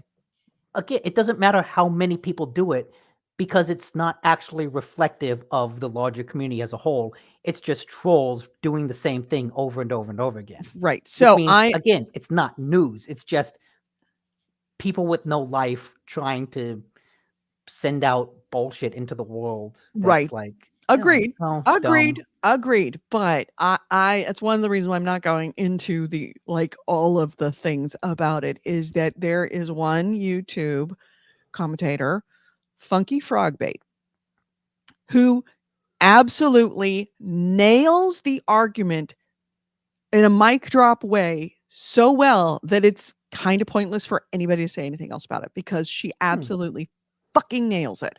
So if you have not found Funky Frogbait, she is amazing. She is absolutely amazing.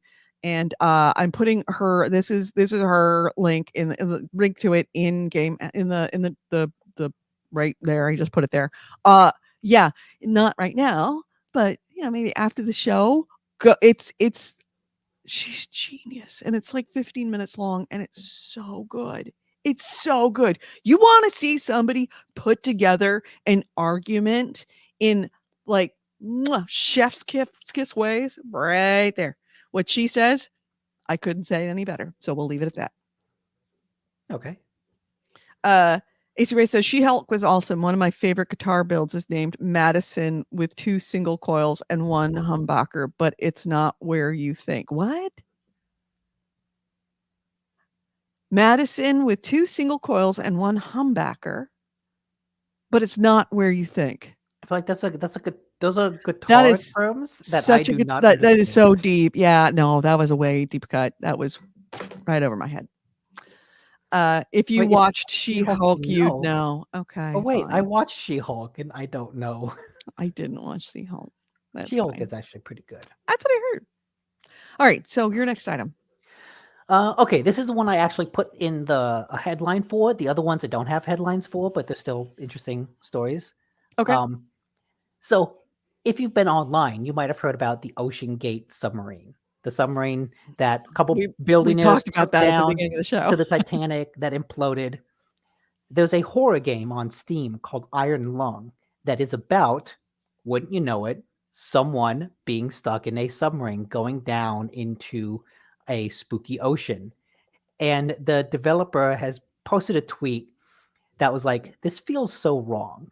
That kind of showed the sales spiking a lot over the course of the past week as people talked Oh. about the Ocean Gate sub.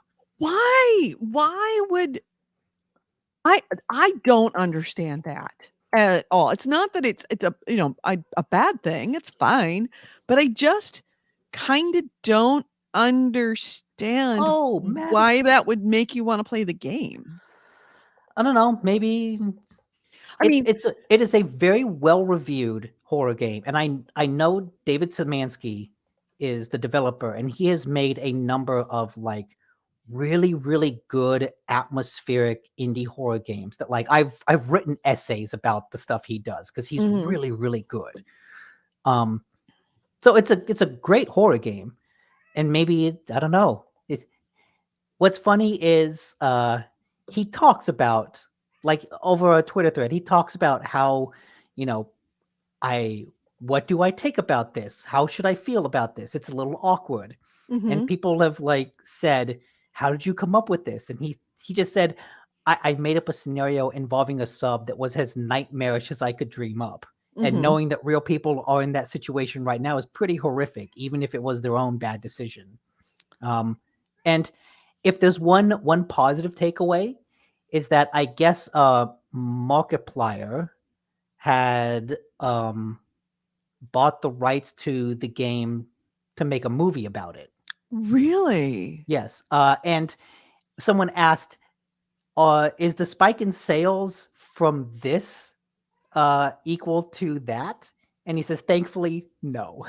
Oh, So no. thankfully, the real life tragedy didn't increase the sales to the same degree that the movie did. Mhm. So it's at least not that much. I'm yeah. I I maybe, you know, I'll take it back. I'll take back what I said about I don't understand why watching this tragedy would make you want to go play a video game about that, you know, being in that's a kind of situation. But I have to remember that the day that the day that COVID, like within like a day or two of COVID being discovered, not before it was shut down, a day or two within the first case of COVID, and we started to realize that there was an outbreak, like it was already in the United States. I ran a embarrassingly, I kind of like in retrospect did not age well. I went on to Virus Inc. and Oh, no, Plague Inc. Plague Inc. and Hmm. ran a virus scenario with the symptoms of COVID that I knew about. And yeah, they said that it would take like how long it would take. And it was pretty much right on time, the timeline, with the exception of that we didn't all die in 2 years. But it took about 2 years for us to get control of it, for it to mutate the Yeah. right way. So it wasn't entirely wrong. It's just that the mutations were different. So yeah, I guess I can understand that. Yes. And I guess maybe now's the time to play Iron Lung. I've been meaning to play it. It Now, looks boring, but I sure you have to. It's kind of like one of those games you have to be there. his games are like all about that slow burn atmosphere. Mhm. It's like, oh, it's just you're just kind of walking around this place, but the I'm more you discover, it's like, oh shit, Are we something looking went at the down right here. one? Because I'm trying to pull up Iron Lung. Let me see if I Yeah, no, picked up you're the I wrong one. think you're looking at the correct game. I'm talking about Because his there's other games. nothing looking out anything. I'm talking about his other games. His Oh, other okay. games are about like walking around an environment and then kind of slowly realizing like, oh, there's some horrible stuff that happened here. Like, what is Mhm, going on? mhm. Yeah. Um, yeah, I would definitely be excited to play it. Yeah. So hey, Good time to play Dredge. Yeah. oh yeah, Man, if we were more fucked up, we would just make a Titanic submarine disaster, or I guess it was the Titan submarine disaster games playlist, Mm, and put it on, you know, Steam, but we're not that fucked up. But, you know, you do you. Uh, it is Blood Reaper says, yeah, the CDC used that game too. Yeah, they did. The CDC went to the developer and it's like, tell me about your game and how you made it. And yes, they absolutely used him and the basis of that game to create what they remember they talked about models, virus pandemic models. That's mm-hmm. the model. That's the kind of it was not entirely, but the models that they made were based a lot on the technology and the concepts that were created by that game developer. AC Ray says, I think it gets brought to the surface as a cultural thing and it folds out from there. You get people that hear the story and that that would be crazy to die like that. I wonder what that's like. Oh God. Yeah, I thought about it too, and it's horrible. Google, find game, get to have some kind of immersion into what it's like to experience that. Maybe.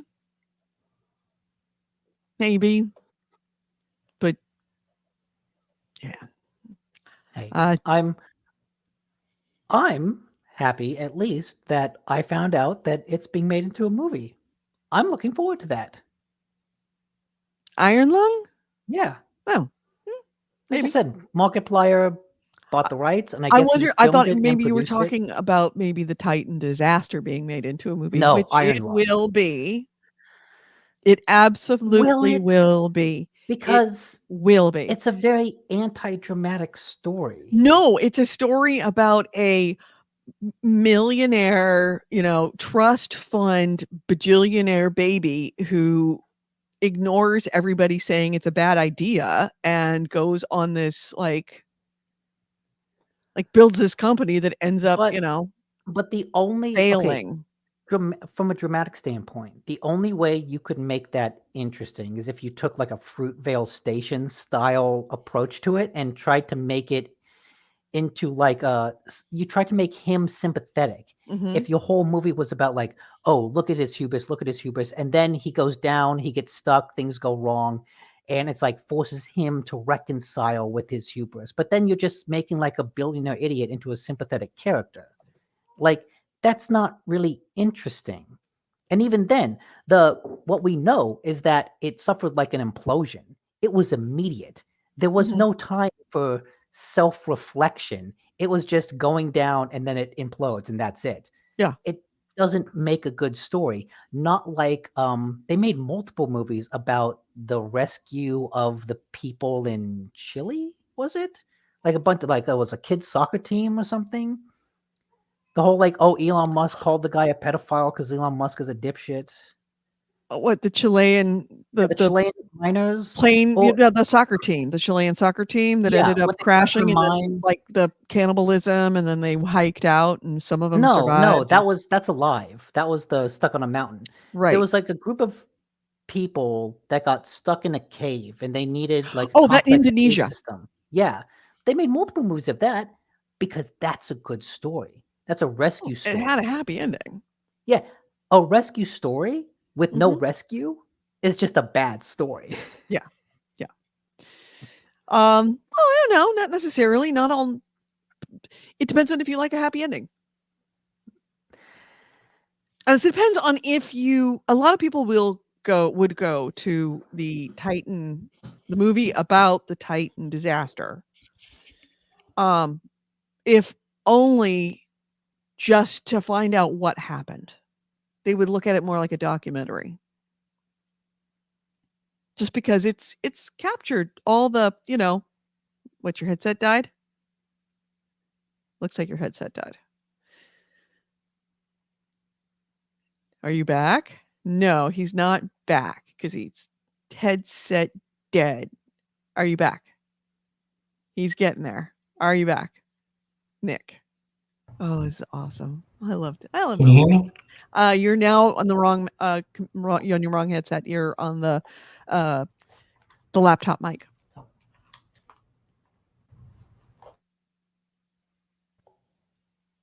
Nick. Okay. Okay, you're back. Yes. Okay. Repeat everything you just said, please. I said that I think, if I can remember back, that I think that people would watch a movie about the actual Titan disaster, a dramatization of the events, simply because they would want to know what happened. Like what all the details of what exactly happened that they did not have privy to because they were watching it from, like reading newspaper articles about it or, watching live streams, as opposed to what was happening behind the scenes from a personal point of view on the ground or on the boat. of what was going on and the rescue that was going on and who this guy was and what was he, his personality, who he was Yeah, and what led to this happening. Except that, again, I don't think that's a good story, because People what would led I to don't it. know. I don't care if it's a good story. People would want to watch it for that reason. Well, see, but like what went wrong, it would be compelling if what went wrong was a series of things like the perfect storm, where in theory, like there's a series of events that the people have to overcome. Like Perfect Storm was a disaster where there was no rescue, but that movie added in like other events during that storm, but it also dramatized the fishermen, and like, oh, here's one event but we overcame it, here's another event but we overcame it, here's something else but we overcame it, here's the final thing that we couldn't overcome. There is no arc like that to the Titan incident. You're There there from wasn't the there right, but there wasn't it's a not about series of it's not things. necessary. You're just looking at the like what happened at the end. I'm looking at the big picture of like who this guy was, how it happened, why did he start the company, what mistakes did he make that in hindsight 2020 were obvious mistakes, watching him run headlong into disaster. Then all the things that he had that were successes that made him think he could keep doing it, and all of things that were failures that he chose to allow it going down. And then this mass rescue. This rescue was like on a scale that hadn't happened in a long time. And it eventually, with like, oh, we're hearing these tap tap taps, we think they might be alive, and and it eventually it is like, oh yeah, we were wrong, it looks like they actually died. All of that I think is absolutely fascinating, in the way that Chernobyl was fascinating, watching that thing melt down and all of the different personalities that played into that and why the decisions were made, the reason why it happened, the incompetence that occurred, why that incompetence occurred, what were the motivations behind it, and then what happened afterwards that made it even worse, and the global effort and the interest and manage just I think it's more like Chernobyl, but just not a huge miniseries. I suppose, but I still think Chernobyl just has an original story. Yeah, based on true Has a events has kind of a thing. has a Yeah. lot more going on. But even if you fictionalize a whole lot, I Mhm. don't know that you've got much of a bones of a story there. I It's think that you would have to okay, do a here's the lot. thing. It would be more like a really deep dive into the personalities, in the way that Facebook, you had to deep Ye dive into the Okay, personalities that's of true, everybody involved. but it would have to be a fictionalized personality, because everything we know about the CEO, it sounds like a dumbass. Yeah, and And so that's the thing, you'd is have that to work it very hard to make. was he? Was he? That's the other thing. If he was such a dumbass, how did he get so many people to back him? How did he get millions of dollars of investment? How did he convince people to Because take rich the people are ride? dumbasses. I think that Because rich people, that's like reductionist. Microsoft, have more money than sense. Yeah, but I think that's also reductionist. I would like to know what went on in the boardrooms that led up to a dumbass doing a dumb thing and people paying him a lot of money to go on this thing that was everybody knew was unsafe. Okay. Chaos is right. Confidence men exist. If you run the whole thing like a heist movie where the con man dies at the end, Right. Well, the con man gets that would killed be by his own interesting. creation. I Yeah, I might watch It's that. like Frankenstein monster. It's like Frankenstein's monster. But again, that's The monster kills its my creator. my issue is that you have to, as a writer, you would have to do so much to make this an interesting story, because I think right now it's not a story, it's just a sequence of events where something happened. Right. But there's really nothing interesting about it beyond a headline of like, hey, a It's the rich guy did personalities. something It's and the it was people dumb. involved. It is about the people involved. the personalities of the people and involved that led to that thing happening. And granted, I don't really know anything about the personalities of the Neither people do I. involved. That's why I'm curious. But that's the thing. I guess the difference between us is I'm not curious. Based on everything I've read, is like, oh yeah, the CEO wanted to do a thing. He had a bunch of money. He ignored a bunch of safety standards, and then he died. The end. If Like if right, that is that's so if profoundly that is uninteresting. all the story, if that is all the story, but you know, and I know that real life doesn't happen like that. It's not that simple. It's not that reductionist. You and I both know that. I think that there's a possibility that there's a lot more in there that we don't know about, because it would take somebody to research and write this Yeah. story. And I guarantee you, at least a couple of people are writing books on it. And if they write a book on it and it sells, they're gonna fucking make a movie. See, again, I don't know if there's enough there for a book. It makes a good article. How much do you want to bet we're gonna see a book before the end of the year? Oh The no, big Christmas book of the year. no. I'll bet you $50. By the end of the year that we're not gonna see a By book the on end it? of the year, no, there's not going to be a book. A, there's too little there. B, that's too fast of a turnaround time. I'm absolutely confident about that. But I do want to say, Chaos had a really good point. It's easy to pitch something that sounds amazing when you're entirely self-assured, you know what you're doing, when you believe you can't die, you can convince others you can't die. I don't think it's hard at all to not be super competent and get rich people to buy in. Rich people are looking for shit to invest in. If you, as a overly arrogant person, can convince someone that you know what you're doing, you can get investors.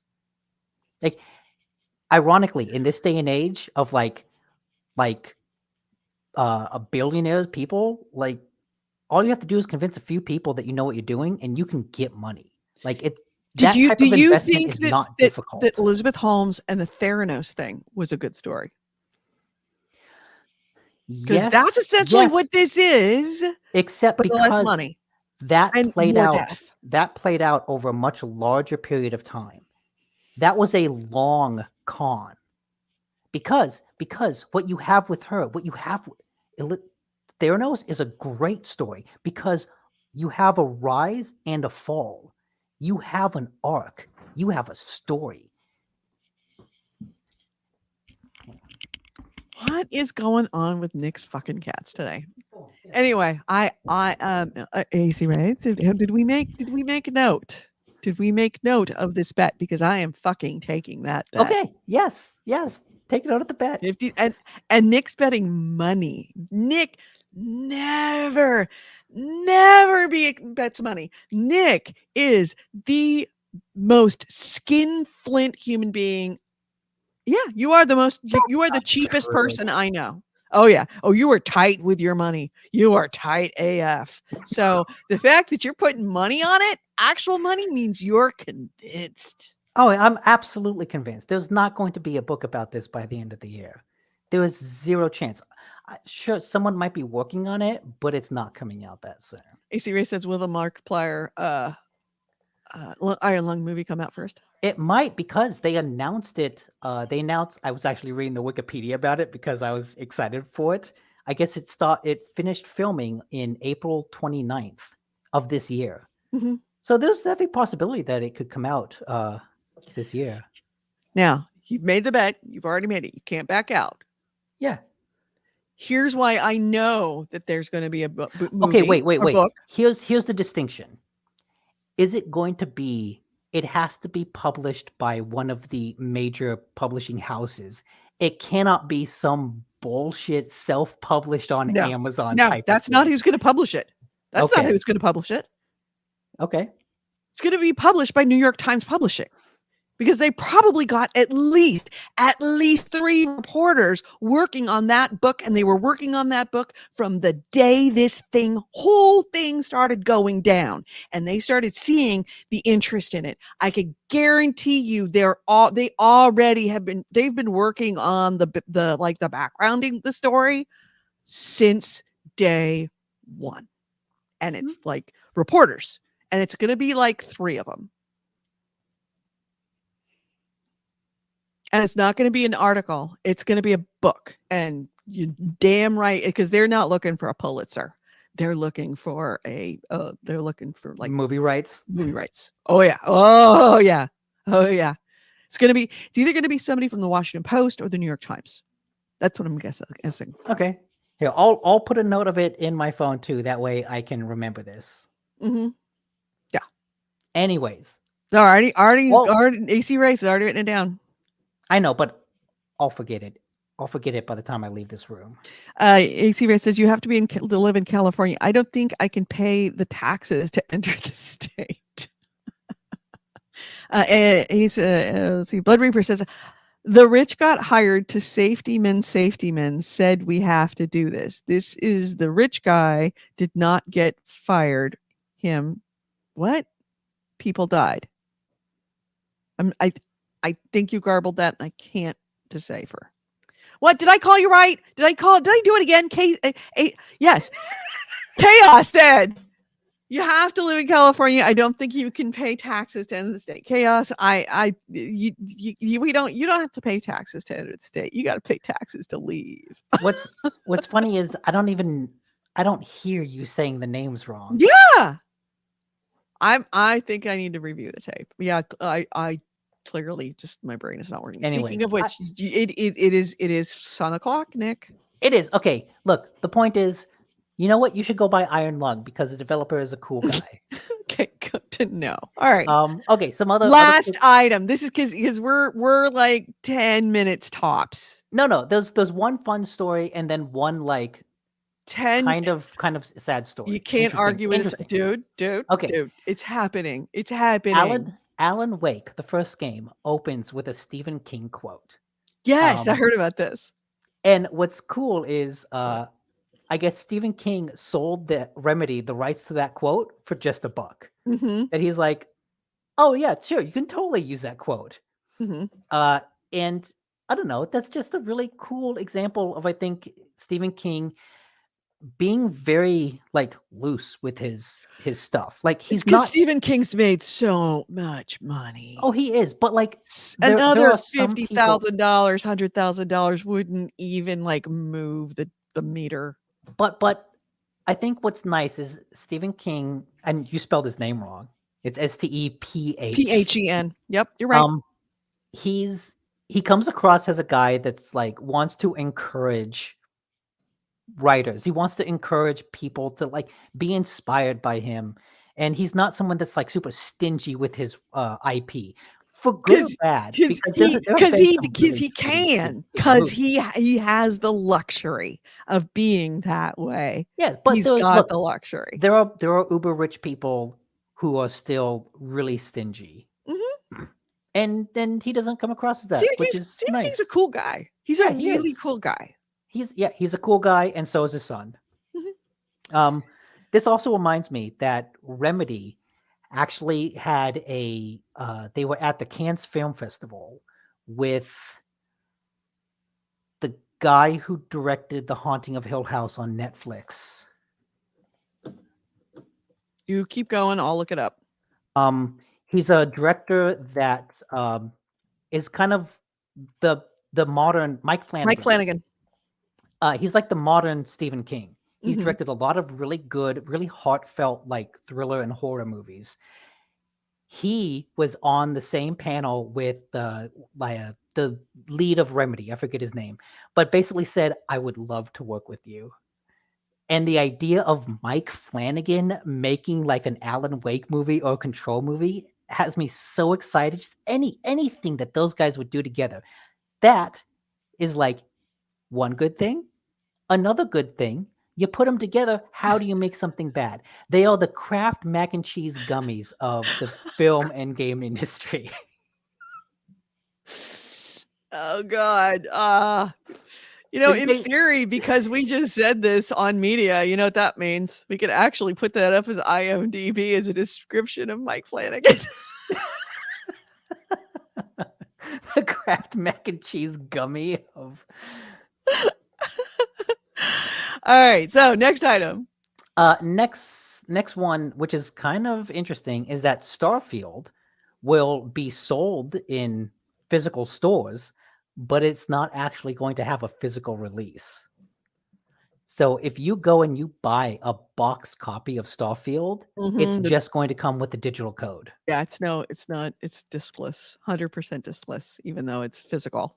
It's a Which, physical box. yeah, which feels. I know Remedy said that Alan Wake 2 is going to be only digital because it saves cost. So I can't blame them because Remedy is a kind of a smaller developer. This is being published by Microsoft. Like, why the fuck is Microsoft being such a cheapskate? Maybe it's because they're The spending $80 discs billion they on invented. Activision. Like, come on, they're spending all this money on Yeah. Activision, so they've got to cut Hey, costs. hey. How do you think I paid for the Tesla? By, eating ramen. Yeah. So it feels kind of bad that something like Microsoft is chinsing out on this, but also like, don't sell a boxed copy. Mhm. Like, I'm okay if Remedy wants to not have a physical copy and just sells it on digital storefronts. Lots of games are only sold on digital storefronts. Right. Why sell a But then box? Why why the ship a bunch box? of boxes and so Yes, I don't know. it feels, if they're not going to make the disc, it feels weird that they're going to go to the effort to make all those boxes, but then not make all the discs. Here's why. I think that they must think for some reason, and I'm sure they've got some market data to, because this was a decision. This was not just a throw off decision. This was something that they had to talk about.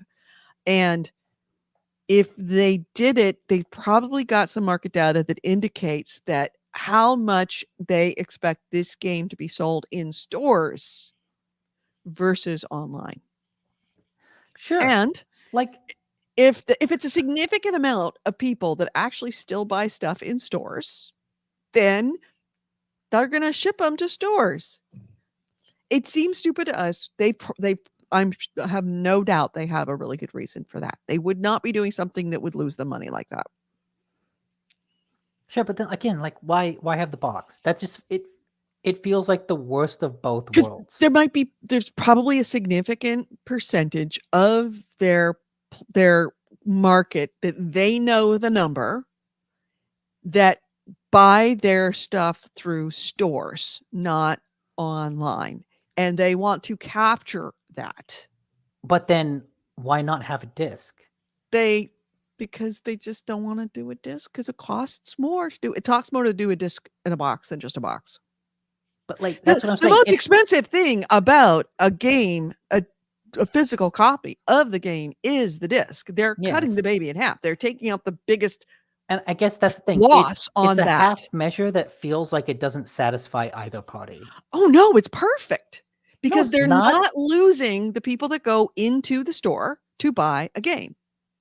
They're not going to lose that market, but they also don't have to pay the same amount to put it on a disc. So you just put the digital code in the box. You're still going to get everybody that goes into the store that buys the box, and you don't have to pay for the disc. It's a genius idea. No, it's not. I know it seems stupid, but I'm sure they've got the numbers to back that the fuck up. And if they're right, I will bet you we will know, because the next AAA game that they release is going to release as a box with a digital code. Well, for what it's And if worth, it doesn't work, we won't. this IGN article that Ezra Helsing linked to said that originally they announced that Redfall would be digital only, but then they backtracked. So Mhm. Bethesda specifically has tried this before. Yeah. Well, it was with Redfall that anything to do with Redfall you cannot hold anything to Redfall, because Redfall was No, but this was an aberration in every way. But this was a pre-release thing.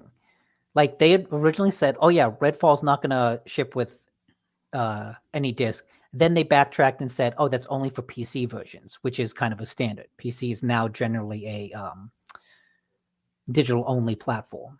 Yeah. Creation Chaos said, "Did you see the article about why Microsoft bought Bethesda? Where were you the first Yes. hour and a half of this show?"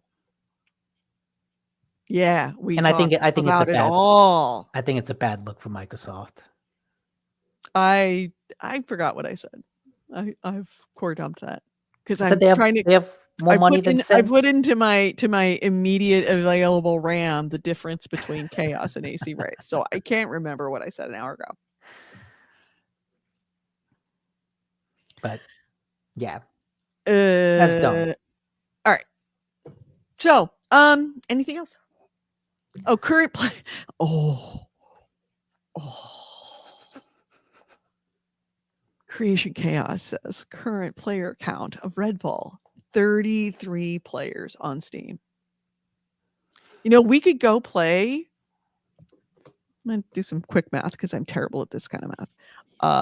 If you and I went to get to play Redfall right now, we could take up 5% of the player base if you and I got on there right now. No, that's wrong. That's wrong. That's got to be wrong. If we are 3 players and we're dividing it by, no, we'd play 2 players. God dang it, I hate this. 2 divided by 33 is, oh yeah, 6%. It'd be 6% of the player base, you and me. But then we'd have to play Redfall. I know. Ugh. I'm still shocked that you put like 10 hours into this game. You know, I did because I really couldn't believe it was that bad. It was like you playing Dragon's Dogma, where it's like, what am I missing? What am I missing? So I kept on playing it to see what I was missing. At least in my case, I realized, oh, I missed a quest giver, and went back and realized, oh, this is how you play the game. I at 10 hours, I'm like, oh God, I didn't miss anything. No quest giver. This is the game, because I just couldn't believe it. I really wanted to think that is this just an awkward part of it? Is it? Yeah, I disbelieved.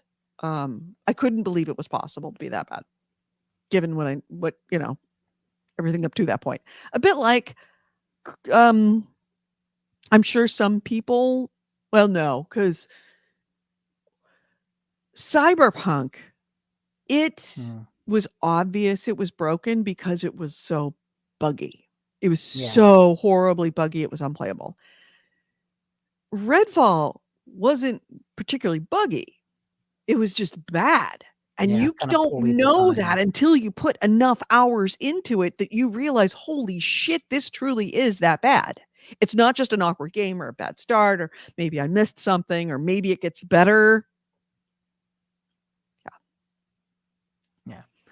And yeah, Chaos, we did talk about the Redfield article. I think we talked about that a couple weeks ago. Yeah. All right. Well, first things first. Apparently, we have hit the time of the year that it gets up to here and then it moves to the left. So we don't have that. There's no angel eating. Yeah. It just we've hit that time where it's coming up. Well, no, it's coming up here as opposed to coming up here. So what you're saying is we can podcast for longer. No. I gotta we can hit the 4-hour mark. And let's see if we cannot. That's a long time from now. Cyberpunk, Blood Reaper says Cyberpunk had way too much hype. They would have never lived up to it. True, but it wasn't that they didn't live up to the hype. It's that they so didn't live up to the hype. I mean, yeah. You know what? It was unforgivably broken. In retrospect, it would have been really interesting to see like what the world would have been like if they just put out like a really good game. Like not like they put out a really good game, but a lot of people like, this doesn't live up to the hype. This isn't like a revolutionary game-changing experience, but it's just a really good game. Mm-hmm. Like, I don't know. There've probably been lawsuits because they had promised it. What would the reception of that have been like? That would have been lawsuits. How many lawsuits have we already seen from games that were promised to be one way and weren't lived up to it, and then they got false advertising because there was they show what was promised and what was delivered. There's a lot of stuff that they take heat for that, but it probably wouldn't have been as big a failure as it was. Yeah, definitely not that. Yeah, it wouldn't have gone down in history as a cautionary tale, and it probably wouldn't have tanked their stock quite so bad. But Yeah. here's a question: would it have been worse for the reputation of the company? Probably. No, I think putting out it now is absolutely worse for the reputation. No. I think that it was such a bad failure, and it was clearly not what they intended, that I think people they didn't break the trust of everyone because nobody could look at that and think it was okay. If they'd have put out a fully functioning game and it was not what was promised and it was just a good game, then the reputation of CD Projekt Red would have taken a huge hit, because we're talking about the reputation of the company that made Witcher. They were the golden children. I think they were probably better off putting out a broken game that was clearly a horrible mistake than putting out something that maybe was intentional, and that would make them mistrust their judgment. No, I think there's a difference between fucking up and a lack of judgment. I think Chaos has it right. I think people would have been willing to believe that a functioning Cyberpunk would get better. I think what they released showed they were willing to lie to people's faces and cash in on player trust. Yeah, maybe. Could be read either way. Yeah. I forgive mistakes way more than I forgive a lack of judgment, because a lack of judgment indicates that this is what you meant to do. Like, this wasn't a mistake. This was intentional. So if you intentionally lie to us about features and don't deliver, that's one thing. If you you don't deliver, but it's clearly horribly broken in ways that no sane human could have thought this was okay to release, I think that's worse. I mean, that's better. That's better off. Mistakes. Flat out obvious mistakes that no one would have done. Versus, we could have just broken the truth and broken your faith intentionally. So what you're saying is a broken Starfield is better than a mediocre Starfield. What I'm saying is that if your husband falls down and his dick falls in a hooker, that's different than if your husband actually fucks a hooker. Okay. All right? That's what I'm saying. One of them I'm angry, but it clearly was not what you intended to do.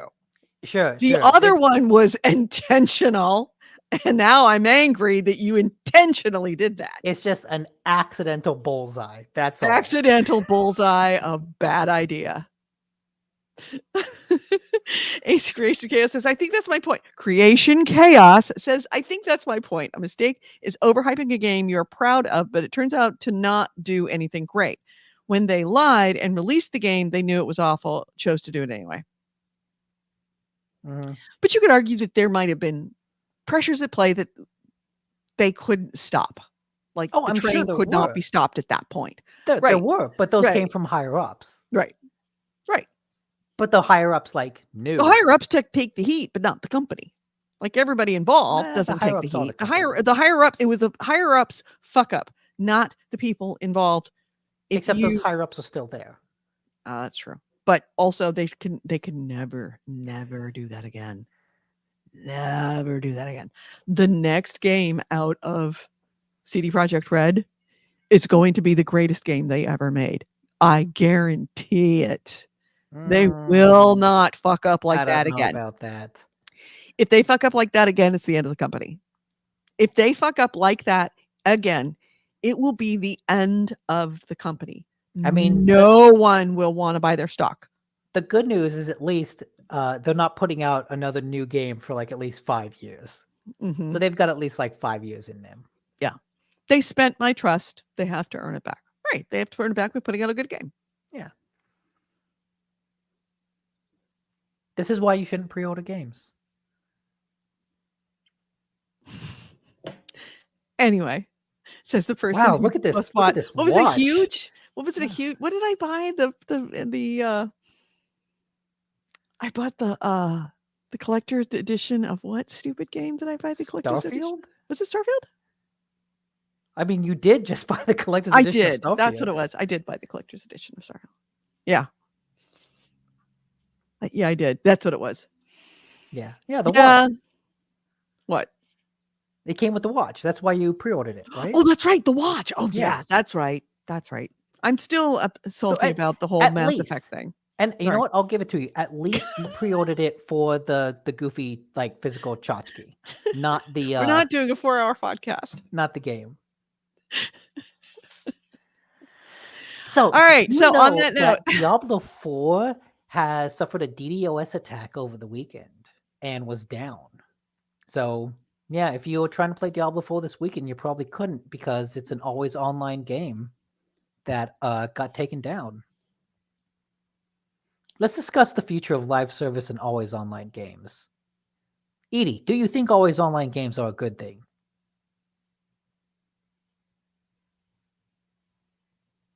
I'm not That's a answering yes you. from Edie. You do. Well, I hard disagree with that. And let me expand upon that opinion in extreme, lengthy. Oh, I'm sorry. Nick's done. Come on. We got to close out the show. All right.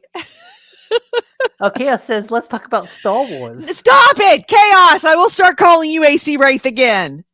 You know what? I was playing Star Wars: The Jedi Survivor, and I'm kind of not enjoying it. No. It's just Come on, not guys. Come what I on, guys. hoped it Come would on, guys. be. No, seriously, guys. I've got to walk my dogs. I have to pee.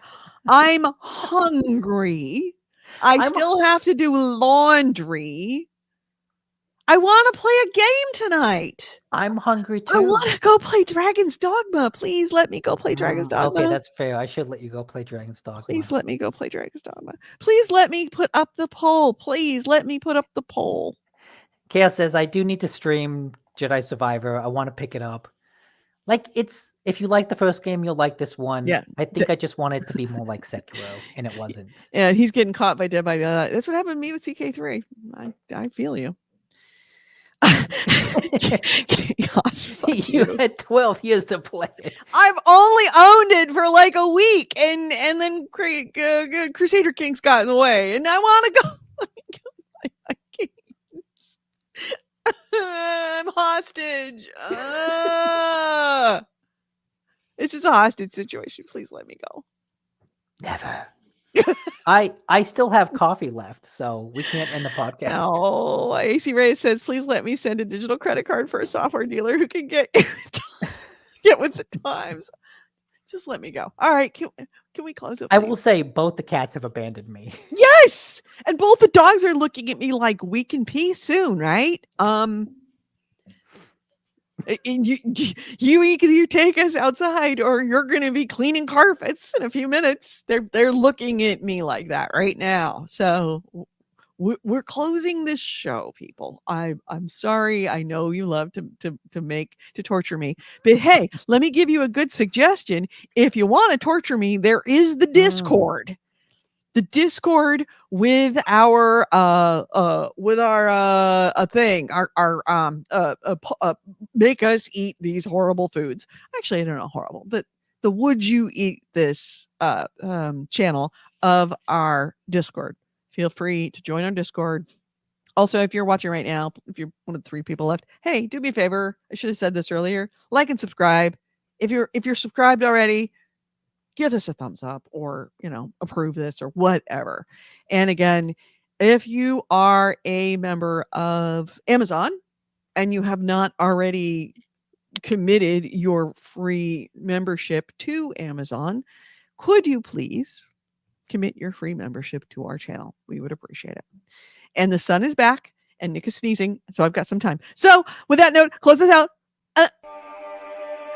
You've been listening to GameHounds episode 684. We did record this on what day is it? Oh God, Sunday, 25th, 2023. Oh, Nick is back. No, you gotta keep going. We have 1 minute to 3:30. All right. What was it?